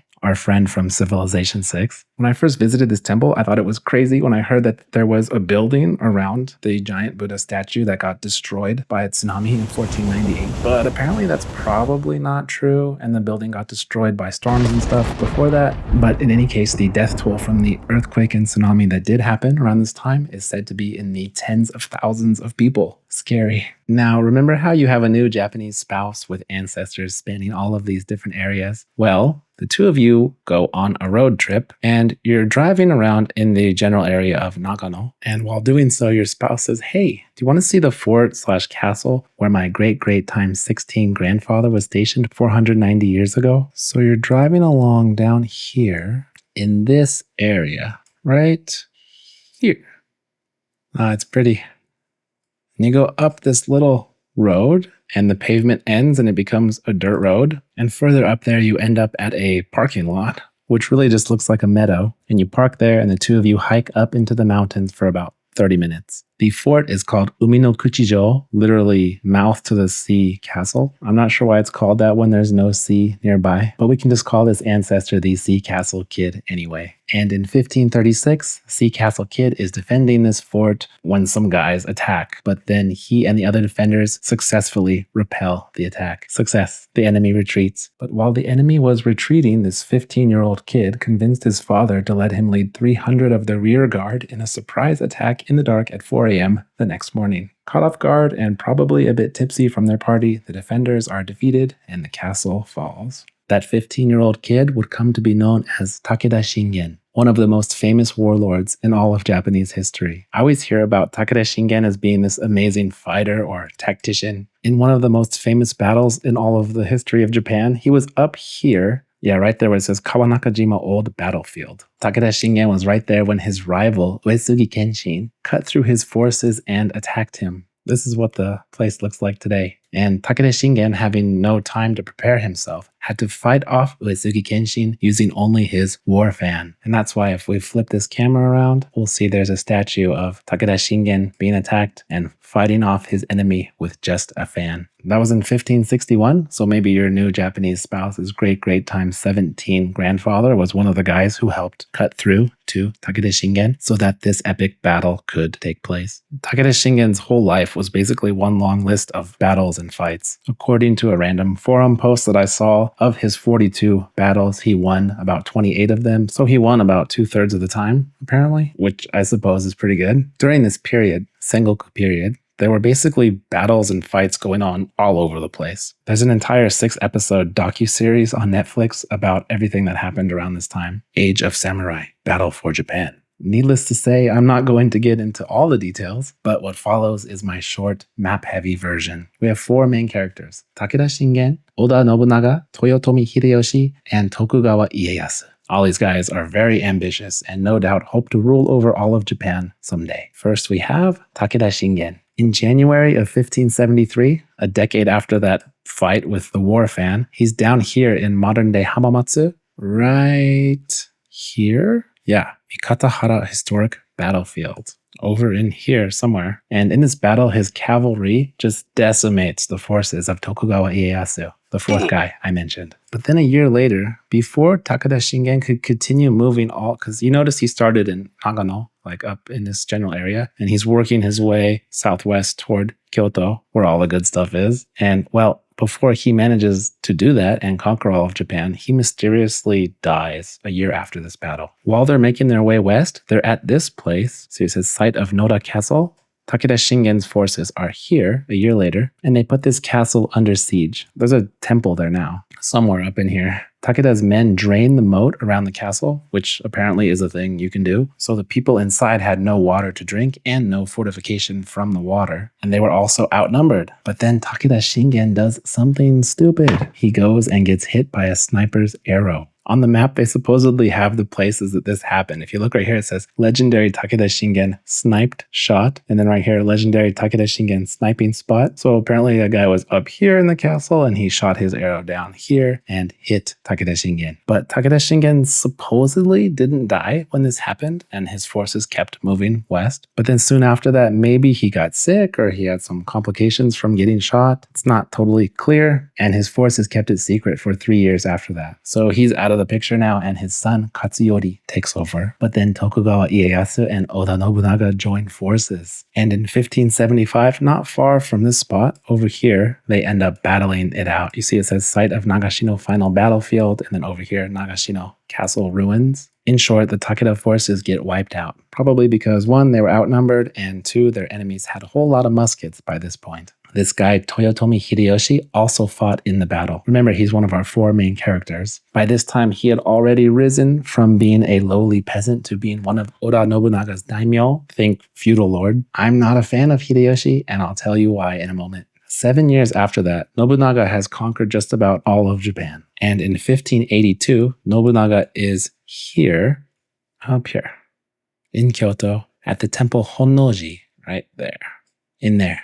This is deep in the territory that he controls at this point, so he didn't think he had anything to fear. and most of his forces were out in other regions of Japan, solidifying his rule of the country. And as such, he only had about 150 men with him. But then one of his generals, Akechi Mitsuhide, sieged the temple with 13,000 soldiers. It is said that Nobunaga shot arrows until his bow broke. Then he kept shooting arrows with other bows until those broke as well. Then he fought with his spear. And eventually he gets speared in the elbow so that he can't fight anymore. So, of course, he commits seppuku, ritual suicide by dismemberment. Classic. This guy, Akechi, apparently didn't think this out all the way because Hideyoshi Toyotomi and Tokugawa Ieyasu, our only two remaining main characters, immediately joined forces and went after him. His army got destroyed just a month later down here, down a little more, at the Battle of Yamazaki. There's a park here now. See, it says Shoryujijo, Castle Ruins. That's where the battle took place.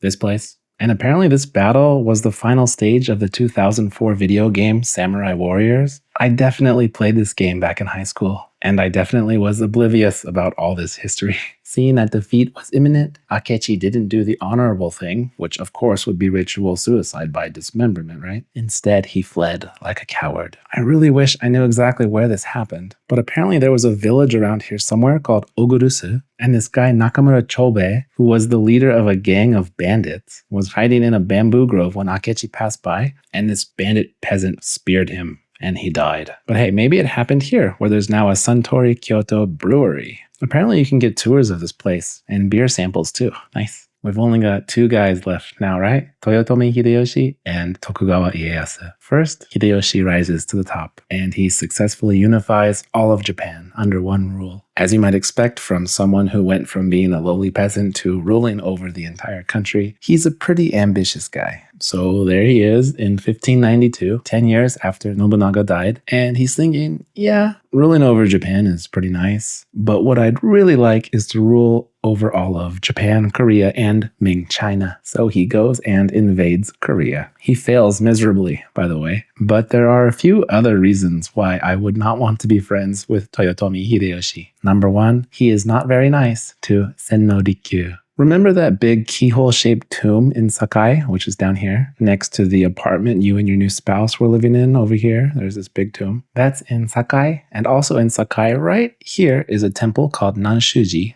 I think this is the gate to get in there. Well, in the mid-1500s or so, this young guy whose father owns a warehouse studied Zen Buddhism here, and also at this temple up in Kyoto, way up here, called Daitokuji.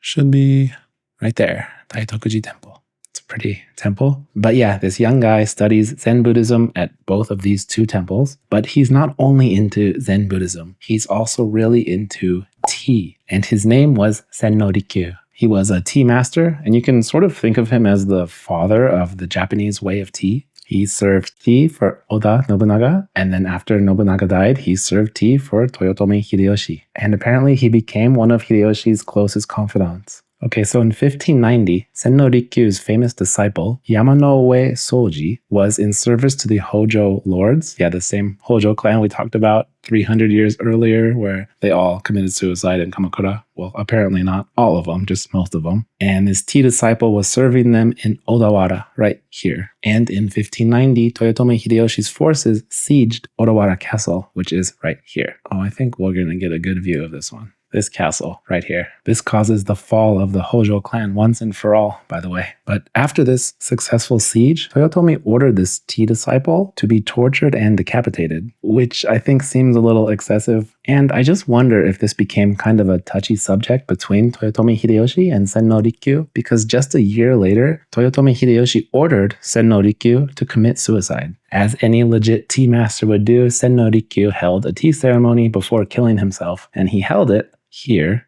at Toyotomi Hideyoshi's palace called Jurakudai. It would be right here at this street. I think, yeah, see, site of Jurakudai Villa. If we drop our little dude right here, we see another one of those little pillar things marking a historical location, right? So apparently Hideyoshi's villa was here, although maybe instead it was actually a couple blocks over, right over at this corner. Here, site of Jurakudai Castle. I mean, I'm guessing it was just a big complex with lots of buildings. But yeah, here are a couple more of those little historical markers So we can assume it's somewhere in this general area where Senno Rikyu has his final tea ceremony. During the tea ceremony, Senno Rikyu dramatically shatters the tea bowl after serving everyone, saying, "Never again shall this cup, polluted by the lips of misfortune, be used by man." Then he went and wrote a death poem to the dagger that he would use to cut out his guts, as people are wont to do. Apparently, Toyotomi Hideyoshi had a very short temper, and so later on, after this happened, he would express regret at ordering, one of his best friends to kill himself, as people are wont to do. Remember, we are doing reasons I do not want to be friends with Toyotomi Hideyoshi. Number 2, he is not nice to Goemon. Ishikawa Goemon was the leader of a group of bandits. According to legend, he was like the Japanese Robin Hood, stealing from the rich and giving to the poor. Legend also says that he had impressive ninja skills. Now, a lot of what I'm about to tell you is legend, and I'm just using the most popular version of the story. In 1594, Goemon tries to assassinate Toyotomi Hideyoshi to avenge the death of his wife and the capture of his son. And to attempt this assassination, he sneaks into Fushimi Castle, which is right here. But when Goemon snuck into Hideyoshi's room, he accidentally knocked a bell off of a table, which alerted the guards to his presence. Hideyoshi then sentenced Goemon to be boiled alive in a big iron cauldron, along with his very young son. Like a few things we've mentioned, this happened along the banks of the Kamo River, this river that passes through Kyoto. So I'm not sure where along the river, but somewhere. According to one version of the story, Goemon held his son up above his head while he was being boiled alive. And as a result, the son was forgiven and allowed to live, although Goemon died. This is kind of morbid, but sometimes you'll see bathtubs like this in Japan, these really old style bathtubs, and they're called Goemon Buro. So literally Goemon bathtub, because they're reminiscent of the iron cauldron in which he was boiled alive. So along this river, Kamo River, we've had Goemon being boiled alive, and we had people digging up Ashikaga Takuji's head and displaying it along the banks of the river. So maybe you'd like to go for a stroll along the riverside while you're in Kyoto and think about what else might have happened along this river. And if you're like me and you love nature and history and shrines, you might end up at 2 different shrines. Shimogamo Shrine, which is right here, and then going further up at Kamigamo Shrine, which is up here, right there. These are both very old shrines, like 6th, 7th century. Do you remember Emperor Tenmu? He died in 686, and they thought it was because of his proximity to the legendary sword, Kusanagi. Well, 8 years before his death, he ordered a structure to be built at Kamigamo Shrine, which we saw is, Shimogamo Shrine. I always mix the names up. This one right here. Maybe I got the numbers wrong because Google Maps is telling me 2,000-year-old shrine in a serene forest. So pretty old. What really interests me about this shrine, though, is this right here, Tarasu no Mori. Forest. Mori means forest in Japanese. Can I drop my guy in the middle of it? This forest right here.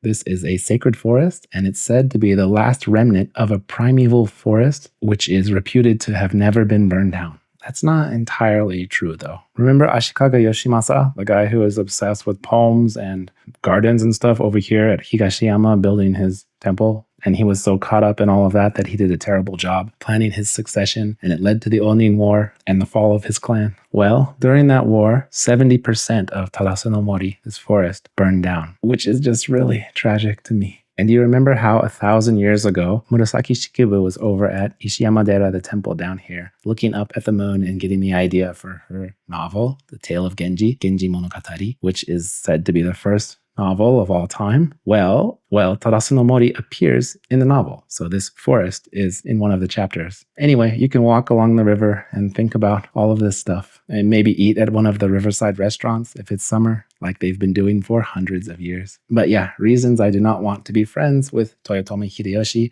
Number 3, he is not nice to missionaries. So there is this hill way down in Nagasaki, which is way down here. And there's a park now where this hill is. Right. Zoom in here. Nishizaka Park. This park right here. Yeah, so this hill right here, you see it says Nishizaka Koen, Nishizaka Park. So in January 1597, on the orders of Toyotomi Hideyoshi, 26 Catholics, 4 Spaniards, 1 Mexican, 1 Portuguese from India, all of whom were Franciscan missionaries, 3 Japanese Jesuits, and 17 Japanese members of the Third Order of St. Francis, including 3 young boys who served as altar boys for the missionary priests, were arrested and ordered to be executed. Prior to their executions by crucifixion, up on this hill, they were tortured, physically mutilated, and paraded through villages across Japan. Yikes. There's a museum right up. If you zoom in a little bit, you can see it says 26 Martyrs Museum and Monument. That's because 110 meters up there's a museum that talks about all this stuff. On the bright side, Toyotomi Hideyoshi did not live for long after this. In 1598, back at his castle, Fushimi Castle, Pier, he died in the same place where Goemon tried to assassinate him just 4 years earlier, this castle. So we had our 4 characters and we lost Takeda Shingen, Oda Nobunaga, and now Toyotomi Hideyoshi, which means we've only got Tokugawa Ieyasu. 5 years after Hideyoshi's death, Tokugawa Ieyasu would set up his shogunate in Edo, so modern-day Tokyo, marking the beginning of the lengthy Edo period, Edo Jidai. 世は日本の将軍、徳川家康である。わしの命令なしに何も起こらぬ。 That clip is also from the game Civilization 6, in which you can play with Tokugawa Ieyasu as the leader of Japan. In the game, we can see Tokugawa's special ability is international trade routes receive minus 25% yield in tourism, but domestic trade routes provide +1 culture, +1 science, and +2 gold for every specialty district at the destination. This is a reference to the isolationist policy of the Tokugawa shogunate, which is called Sakoku, literally locked country. So off the coast of Nagasaki, which remember is down here, there was this man-made island trading post called Dejima. It's not an island anymore because some of the land was reclaimed, but right here. Originally, I guess it was part of a small little peninsula, but then they dug a canal through the narrow part to make it into an island, and they put a small bridge over the canal, and then foreign trade was only accepted at that island. That's why it was called Dejima, literally exit island. Using this man-made island, the shogunate was able to keep out foreigners and prevent the spread of Christianity, which, as we've seen, they did not like, and also benefit from monopolizing all international trade. For whatever reason, the shogunate really hated Christianity. Down here, also in Nagasaki Prefecture, there used to be this castle called Hara Castle, Harajo, and it was Hara Castle ruins. So right here, Harajo Castle ruins. And in December of 1637, an uprising occurred at this castle. This would have been 1 year after they dug that canal to create Dejima. And yeah, there was an uprising here. You'll notice there's no castle here today. And the uprising was in response to the policies set in place by the daimyo of the Shimabara domain, Matsukura Katsuie. Policies which drastically raised taxes and also violently prohibited Christianity. That guy Katsuie's father, by the way, a guy named Shigemasa, built another castle up here, Shimabara Castle. This one is still standing and it looks pretty cool. This one. We're talking about the son of the guy who built this castle, set up a bunch of policies that the people did not like, and so they had an uprising. This rebellion would come to be known as the Shimabara Rebellion, and the Tokugawa shogunate is said to have sent over 125,000 troops to suppress it, and they got some help from the Dutch too, I think, who came in their ships to help quell the rebellion from the sea. Things came to a head at the castle, Harajo. And of course, the 125,000 troops crushed the rebel army of 30,000 or so. Here's the crazy part to me. After the rebellion was suppressed, an estimated 37,000 rebels and sympathizers were beheaded. I can't even imagine the logistics of beheading 30,000 plus people. And I wonder where exactly it happened because it must have been around here somewhere. So if you go and walk the grounds of the castle ruins, perhaps you can imagine where that might have happened. Perhaps down here by the beach, sort of. Maybe that's what this lady is thinking about as she walks along the coast as well. If it's any consolation, that daimyo, Katsuie, whose policies instigated this whole thing, well, he would end up getting investigated for misrule, found guilty, and beheaded as well. Yikes. Anyway, during this 200-ish years of the Edo period, when Japan was more or less isolated from the rest of the world, all kinds of interesting culture developed. For example, I bet you've seen this artwork, The Great Wave off Kanagawa. This was painted by Hokusai toward the end of the Edo period in 1831. So that would have been over 200 years after the death of Tokugawa Ieyasu. Now we've lost all 4 of our main characters. Supposedly the work is from the perspective of being out over here somewhere and looking toward Yokohama, which is in Kanagawa, by the way. And you can see back behind it would be Mount Fuji, which is right here, right? So that's the mountain in the back, and then the waves would have been in the bay. And apparently those poor guys in the boats under the big waves would have been coming around here, around this, into Sagami Bay to pick up a cargo of fish and bring it back up to Tokyo. this way to sell it. The guy who painted the Great Wave off Kanagawa, Hokusai, was around 70 years old when he painted it. And in a couple years before painting it, he'd lost his wife, started to have major health problems, likely due to a stroke, and he was living in poverty. He might have been living around here at the time. You can see Tokyo sky trees up here, right? Somewhere in the vicinity of this museum that they built dedicated to him, the Sumida Hokusai Museum, which is this building right here. It's pretty cool. He definitely spent some time living in this general area. This style of art is called ukiyo-e, and in researching it, I ended up going down a bit of a rabbit hole. Would you like to explore it with me? Back in 2013, I was staying at a hotel near Kyoto Station for a while. Right here, Kyoto Station. And one morning, I went for a short walk, and I ended up at this temple, Higashi Honganji. I thought this big gate and this big building were both pretty cool when I was there, as that was about the full extent of my appreciation of shrines and temples back then. A perfectly acceptable approach, by the way, to appreciating the wonders of this island nation. At the time, I definitely did not know that in 1602, Tokugawa Ieyasu established this temple right here. Although apparently things weren't actually built in this spot until 1658, which would have been almost 50 years after his death. More specifically, he split the Shin sect of Buddhism into two because it was getting too powerful. Too powerful?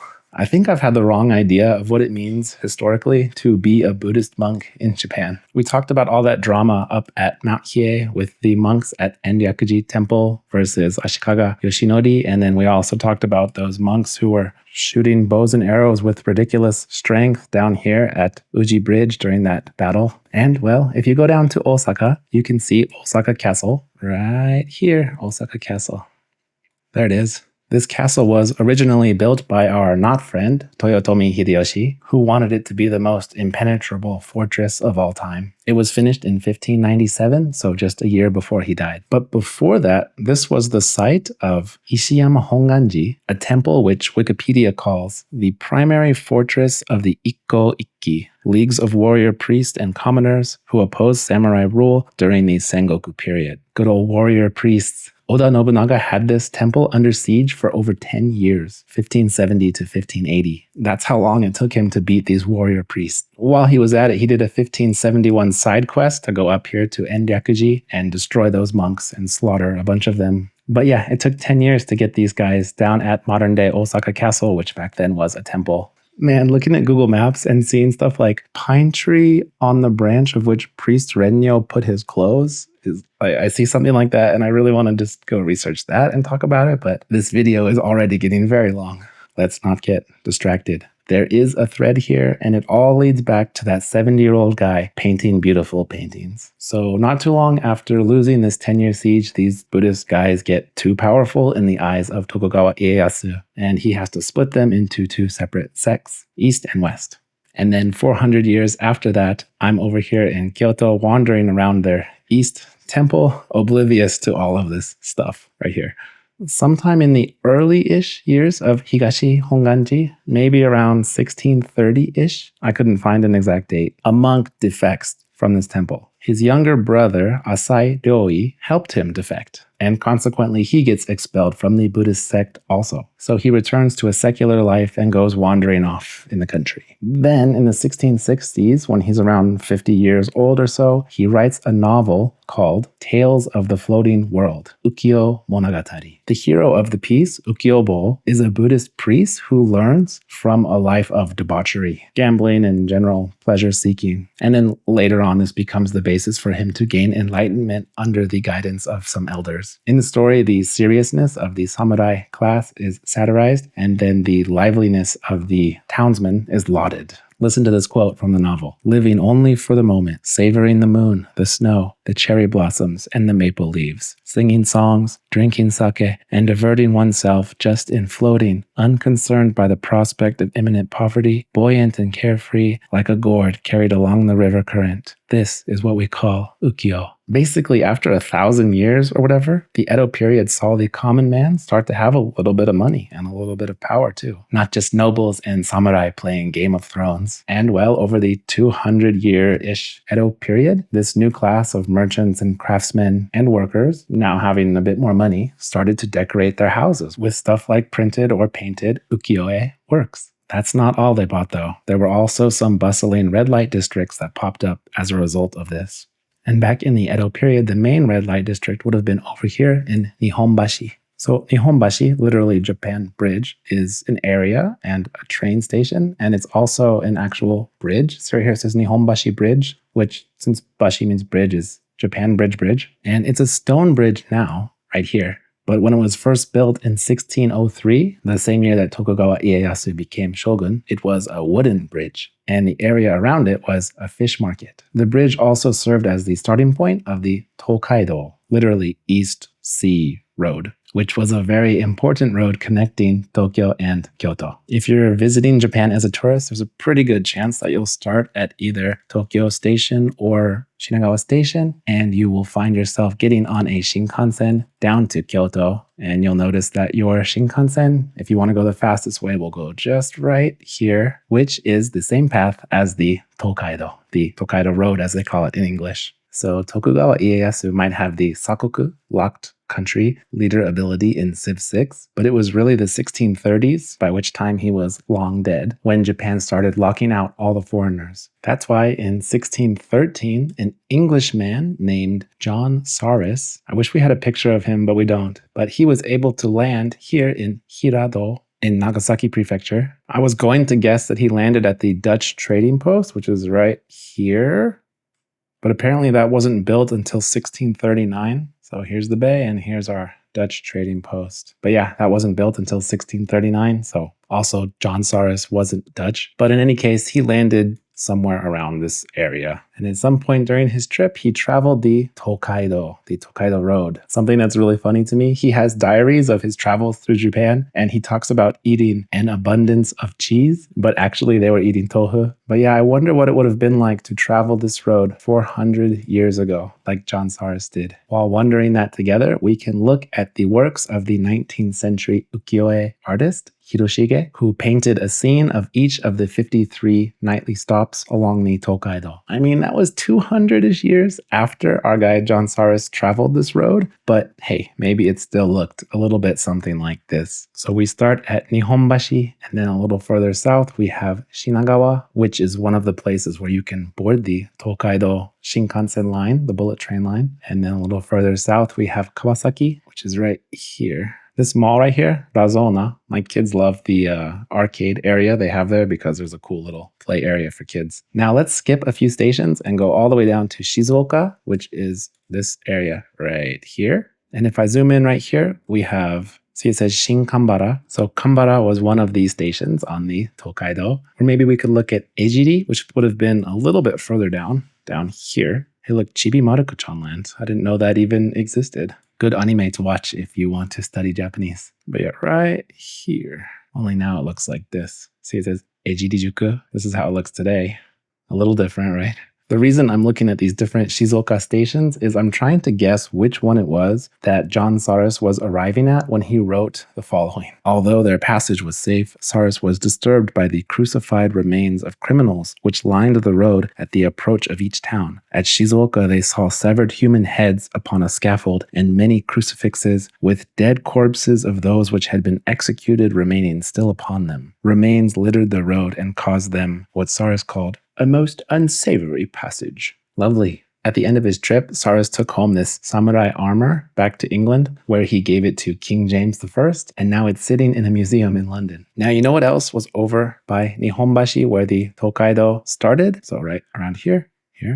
Yoshiwara, which was a big red light district that was established in the year 1617. Your new spouse's great times 12 grandmother worked here in Mizushobai, literally the water trade, a term that is still used today to describe people who worked in this industry. But yeah, let's call this ancestor Yoshiwara girl. And one of her clients fell in love with her, and he was saving up money to buy out her contract because she was essentially an indentured servant. But then the Meireki no Taika, the Great Fire of Meireki, came in the year 1657. And over the course of 3 days, 60% of Edo was burned to the ground, including Yoshiwara, the red light district that was in this area. Yoshiwara girl slipped away with her love, everyone thinking that she was just one of the 100,000 plus people who died as a result of the fire. Yoshiwara was then moved up here, a little north, in this area, not far from Sensoji, which is arguably the most famous temple in Tokyo, at least when it comes to pictures on social media. Speaking of this temple, by the way,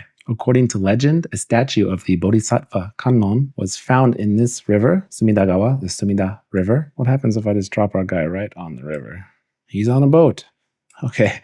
Sumidagawa. So apparently, these two fishermen find a statue of the Bodhisattva Kannon in this river. Not this exact statue, but maybe one like it. And then the chief of their village recognized the sanctity of this statue, so he remodeled his own house, making it into a temple, which became Sensoji. And if we go just a little bit north of this, we'll see the area where Yoshiwara was moved, right here. Now, look what happens when I type in. These are all businesses in Mizushobai, the water trade. If you watch anime, you might actually know this district from the show Kimetsu no Yaiba, Demon Slayer. There's an episode where some of the characters disguise themselves as courtesans in order to infiltrate one of these establishments. The anime series is set in the Taisho period, 1912 to 1926, so even that would have been almost 300 years after this district was created. If you want to see what it looks like today, the area, it looks a bit like this. Now, please don't actually visit any of these types of establishments when you're in Japan. And if you're in this area, you might walk by, but then maybe you would also walk up this way until you reached this temple right here, Jokanji, which was founded in 1655. So 2 years after that big fire. It's not actually much to look at, right? What happened when a girl working in Yoshiwara died? Most of them were too poor for a proper burial, so their bodies would get dumped here at Jokanji. Somewhere at the temple, you can find a poem engraved in stone. It's a senryu, which is a type of haiku by the poet Hanamata Kasui. It reads, Umarete wa kugai, shishite wa Jokanji. A translation might be something like, born in hell, buried in Jokanji. It's a different vibe from that quote we read earlier about ukiyo, right? I'm glad that a lot of people were lifted out of poverty, and I'm glad that we got art like this. But history has so much stuff like this. Still, I'd like to hope that humanity is getting better, little by little. Much like Hokusai saw his craft, he said, "From the age of 6, I had a passion for copying the form of things, and since the age of 50, I have published many drawings. Yet of all I drew by my 70th year, there is nothing worth taking into account. At 73 years, I partly understood the structure of animals, birds, insects, and fishes, and the life of grasses and plants. And so, at 86, I shall progress further. At 90, I shall even further penetrate their secret meaning. And by 100, I shall perhaps truly have reached the level of the marvelous and divine. When I am 110, each dot, each line will possess a life of its own." Sadly, he only lived to be 88 years old, so we never got to see the art from when he was 110. In 1853, the Sakoku locked country was blown open by Commodore Matthew Perry and his Kurohune, black ships, which entered the bay here. They had cannons and coal-fired steam engines. If I remember correctly, the ships actually weren't black, it was the smoke from the steam engines that was black. And well, they demanded that Japan open up to trade, and Japan really had no choice. When the ships arrived, apparently people gathered on this hill right here.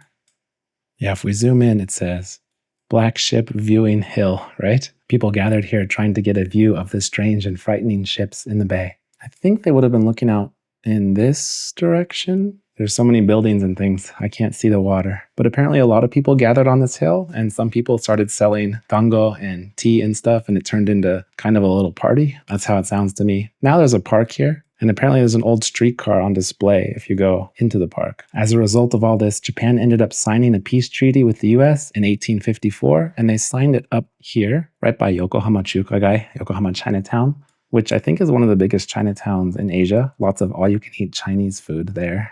I think right here, yeah. Site of the Japan-US Treaty. This park right here. That's a little monument to it, I think, right here. Man, I've definitely walked past this park at least 3 times, and I never knew that any of this happened here. Anyway, do you remember those guys who dug up Ashikaga Takuji's head and then they displayed it on the banks of the Kamo River? They did that because of this movement called Sonno Jōi, which is typically translated as Revere the Emperor, Expel the Barbarians. It's a movement that picked up a lot of steam after this treaty was signed, and all of a sudden we had a whole bunch of foreigners in Japan again. In case you forgot, Takuji was involved with all that drama with Emperor Go-Daigo, and he forced him to go down to Mount Yoshino and have 2 imperial families. Basically, he didn't show respect to the imperial family. That's why guys in the 1800s are digging up his corpse. That wasn't so good for this guy. Tokugawa Yoshinobu, who would end up being Japan's last ever shogun. In 1838, he was sent up to Mito, which is up here, when he was only a baby. See, Mito. Back when I was teaching English, my friend Ruby was teaching English in Mito, and sometimes she'd come out with friends and me, and she always had to leave early because it took her over an hour to get back to Mito. Back then, I assumed there was basically nothing going on in this town, but apparently there's this place, Kodokan, right here. See, it says 1800 school with a plum tree garden. Our friend Tokugawa Yoshinobu studied here as a boy.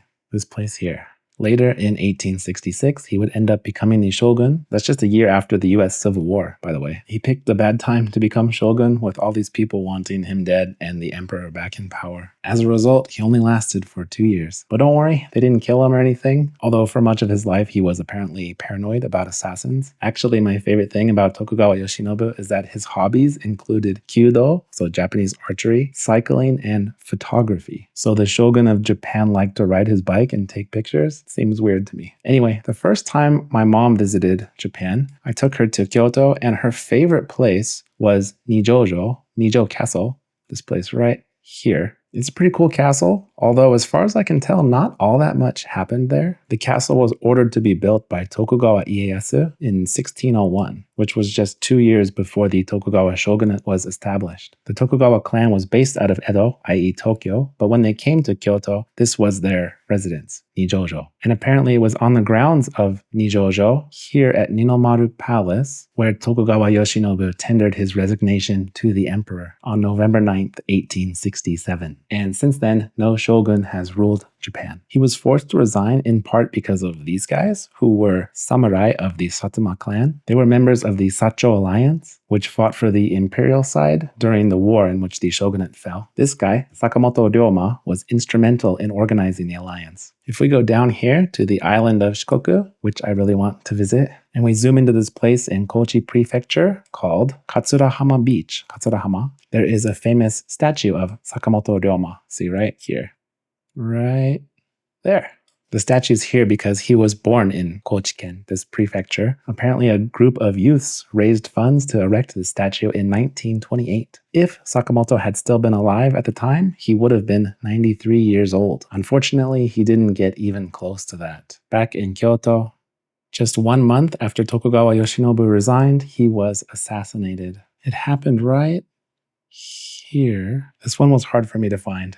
Yeah, if we drop our guy right here, you see there's a Don Quixote right here. And if we zoom in right here next to this karaoke place, you can see his picture sort of right there, right? That's a monument to Sakamoto Ryoma because he was assassinated in this building, which was not a karaoke shop at the time, obviously. Apparently his bodyguard was this ex-sumo wrestler, and he answered the front door. The guys at the door said they were there to talk to Ryoma, so he turned around to go up the stairs and tell him, and when he turned around, he got a sword in the back, and then those assassins went up the stairs, and they finished off Ryoma and another guy who was there too. Too bad. Because of his contribution to putting the emperor back in power, Sakamoto Ryoma usually gets ranked in the top 1 or 2 spots of most popular historical figures in Japan. So the power went back into the hands of the emperor, Emperor Meiji, who was only about 16 years old at the time. The big change that happened as a result is that the capital was moved from Kyoto to Edo, to Tokyo. That's why we have an imperial palace both in Kyoto and over in Tokyo. And of course, when the emperor moved to Tokyo, he took the Tokaido, the East Sea Road. Honestly, I'm tempted to walk it myself the more I hear about all these people traveling on it. I was looking at all these Japanese prints depicting the emperor as he made this journey, and this one caught my eye. The reason it caught my eye is because this is a real bridge that I have walked over many times. So if we go down here is Kanagawa, and up here is Tokyo. So there's Kawasaki right here, and then up here is Otaku, which is a ward of Tokyo. And this bridge right here, Rokugo Bridge. It's not a pontoon bridge, it's an actual bridge. In the year 2016, if I remember correctly, I was living in an apartment right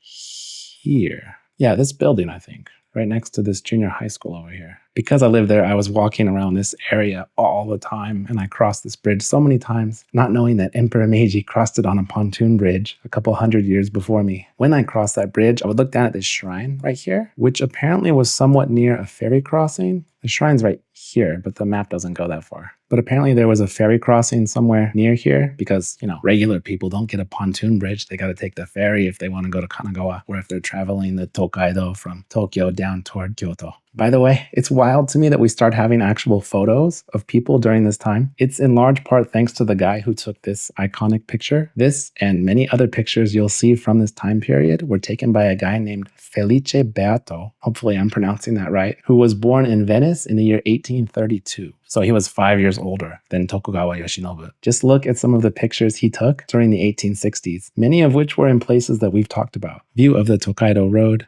Kamakura Daibutsu, the big Buddha statue in Kamakura, Tokaido Road in a village in Japan, house on the Tokaido Road in Japan, Dejima at Nagasaki in Japan, street at Kanagawa, so like Yokohama probably in Japan, Japanese barbers, ferry crossing of Tama River at Rokugo, you know, the river we just talked about with the pontoon bridge, Edo, Old Tokyo panorama. Over 1 million people are estimated to have lived here in the 1860s, by the way.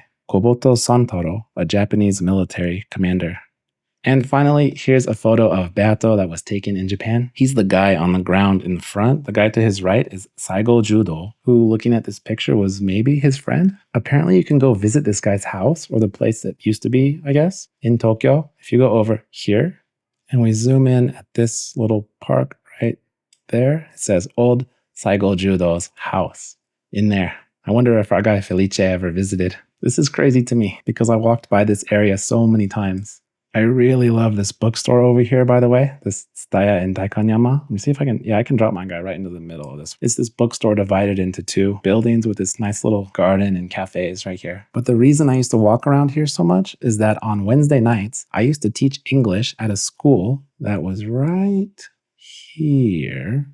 Yeah, I worked right over this Spagiro, which is a spaghetti restaurant, which is pretty good. So I worked up above this. I would work until pretty late, usually around 10 p.m. And when I'd get out of work and step out of these stairs, and I'd turn this way, and if I was lucky, there would be this girl sitting here who I was just crazy about waiting for me. And we'd go this way, and we would walk under these trees. This is the Meguro River, and if it was April, there would be lots of cherry blossoms here. It's one of the most popular places to view them, especially at night, only it's much less crowded when it's 10 p.m. And we'd walk all the way along the river for quite a while, because I used to live in Shimokitazawa, which would be way over here. Yeah, Daizawa Gochome. I lived in this area. I ended up marrying that girl, by the way, in Thailand, just a handful of years later. But yeah, I can't count how many times I must have walked past Saigo Judo's house right here. And while I'm not that interested in what Saigo Judo was doing, it's cool that he was friends with Felice Beato, apparently, who took so many cool photos during the time. Also, you know the character who Ken Watanabe plays in the movie The Last Samurai? Apparently, Saigo Judo's older brother, Saigo Takamori, was the inspiration for this character. There's a statue of Takamori up in Ueno Park. So Ueno Koen is up here, so Ueno Park. And if we zoom in, right here it'll say, Statue of Saigo. I took a picture of this statue back in 2012. There he is right here from behind. Only I had no idea who he was when I took this photo. He gets lots of statues because of his loyalty to the emperor. He helped to overthrow the Tokugawa shogunate as part of the Sacho alliance. But like in the movie, government forces would eventually kill him. So no more shogunate, and now the emperor is in power, and Japan wants to open up diplomatic relations with Korea more, but Korea would not recognize the emperor as the new leader of the country. And there was this big debate called Seikanron in 1873 about how Japan would punish Korea for this. In this debate, Saigo Takamori was adamant that Japan invade Korea, so much so that he offered to go to Korea and just act like such a jerk that they killed him, thus sparking off the war that he wanted, happy to die for his country. But yeah, Japan did not go to war, and Saigo was so upset about it that he went down to here in Kyushu, specifically down to Kagoshima, which is way down here, where he set up some military academies. The main one was here by this medical center. Yeah, right there. It's just a plaque today. Apparently, he grew this military academy to the point where he had thousands of students. And then one day, Takamori goes on a hunting trip. Who knows where he went? Maybe over here somewhere. And then when he comes back, he learns that his students have started a rebellion against the government. Man, you can't leave these kids for 2 minutes without them starting some trouble. So Takamori joins in what would come to be known as the Satsuma Rebellion. You know mikan, those delicious little oranges they have in Japan. In English, they're sometimes known as satsuma oranges or satsuma mandarins because they grow lots of good ones in this general satsuma area right here, or up here, somewhere around here. Anyway, Takamori's forces eventually work their way, oh, there's Satsuma right there, work their way all the way up to Kumamoto. And at Kumamoto Castle, which is up here, Kumamoto Castle, they suffer a terrible defeat. Cool castle though. Long story short, they end up being driven all the way back to where they started in Kagoshima, down here, and they have a final standoff right around that school that he founded. In fact, if we go back to that school and we zoom in at that spot we were viewing earlier, this is the same wall that was here when the school was here, and if you look closely at the wall, there are bullet holes in it. Those bullet holes are from the rebellion. Yeah, there are a lot of them right here, for example. And unfortunately for Takamori, he ends up meeting his end up here. See, it says Saigo Takamori's death place. I think up over this wall is where it happened. It was up on this hill. In the fighting, he was mortally wounded, so of course, he had to commit seppuku, ritual suicide by dismemberment, at the end of which his loyal samurai, this guy Beppu Shinsuke, cut off his head. Then Beppu charged down the hill himself and also got killed. Basically, there was a lot of change that happened during the Meiji Restoration after the Tokugawa shogunate fell. And it wasn't just the end of the shogunate. If we head way up to the north of Japan, way up to Hokkaido, we find that the Meiji Restoration was in many ways the end of the Ainu people as well. The Ainu are the indigenous residents of Hokkaido. You'll find that a lot of the city names in Hokkaido don't sound very Japanese. That's why you have names like Sapporo, over here, Namporo, Nopporo right here. Those are not really strings of characters you usually encounter in Japanese. Unfortunately, there isn't a whole lot of recorded history regarding the Ainu, and even their language is in danger of going extinct. But you can visit little Ainu museums like this one right here when you're in the area. That one's right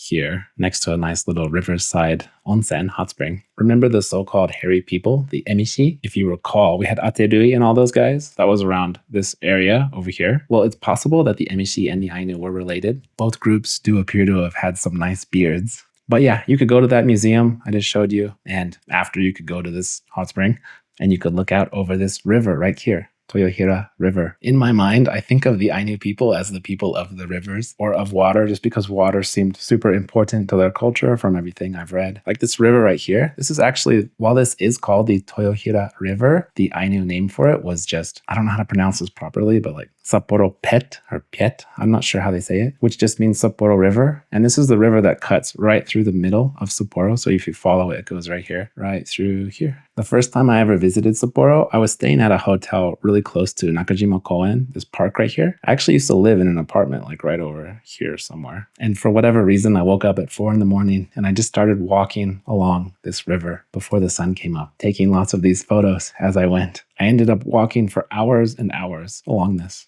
And eventually, I ended up way up here at this park right here, Moere Numa Park. That is Moere Marsh Park. And apparently this name comes from the Ainu Moire Pet or Moire Pet, which means a slow-flowing river. It seems like every single Ainu place name is either a river or water or something like that. I don't remember what I was thinking about when I spent all those hours walking along the river, but if I did it again, I'd be wondering about the Ainu villages that may have dotted the river way back in the day. This park is pretty cool, by the way. It's a strange place. If you really want to get off the beaten path and you're into Ainu history, you might go way up to the northern tip of Kaido to this city right here, Wakanai. This is Russia up here, by the way. So here, Wakanai, the name originates from the Ainu Yam Wakanai, which means a stream of cold drinking water. And you can go to this little port here and you can hop on a ferry and you can head over to this island following the ferry line, going down this way to this island off the coast of Kaido called Rebun Island, Rebunto. And the name Rebun, of course, comes from Ainu. Apparently the Ainu word Repun means in the open sea. Recently, I watched this popular Japanese travel YouTuber who went to this island. It seems really beautiful if you like grassy plains and stunning coastlines. Not many people though. If we go up to the north, apparently around this area, so right around here somewhere, I couldn't find the exact spot on a map, but I saw in some articles that there's a little archaeological dig site somewhere around here. And in it, they found a bunch of Ainu artifacts dating back 3,000 years. Stuff like this is important because so much of Ainu history is lost. In the early 1800s, the Tokugawa shogunate took control of southern Hokkaido, so that would be, I guess, this region here.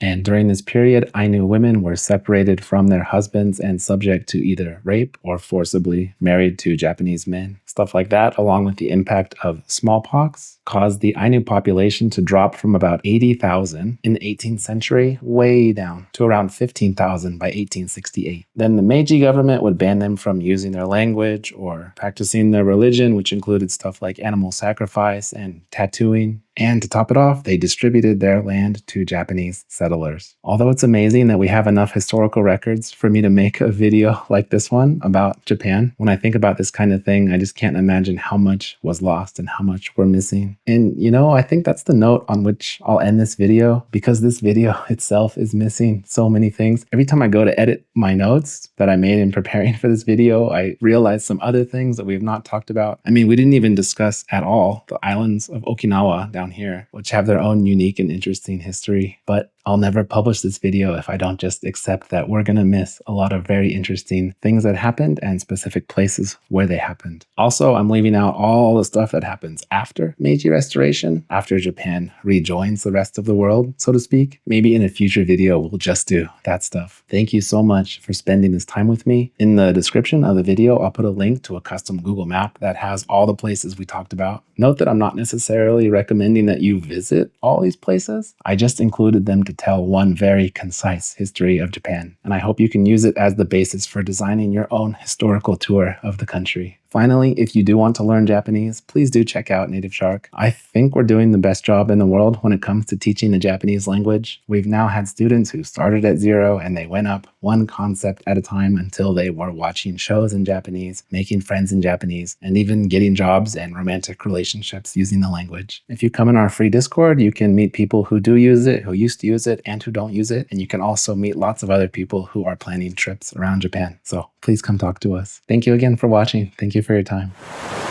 この番組はフューチャーラーニングメソッドネイティブシャークがお送りしました。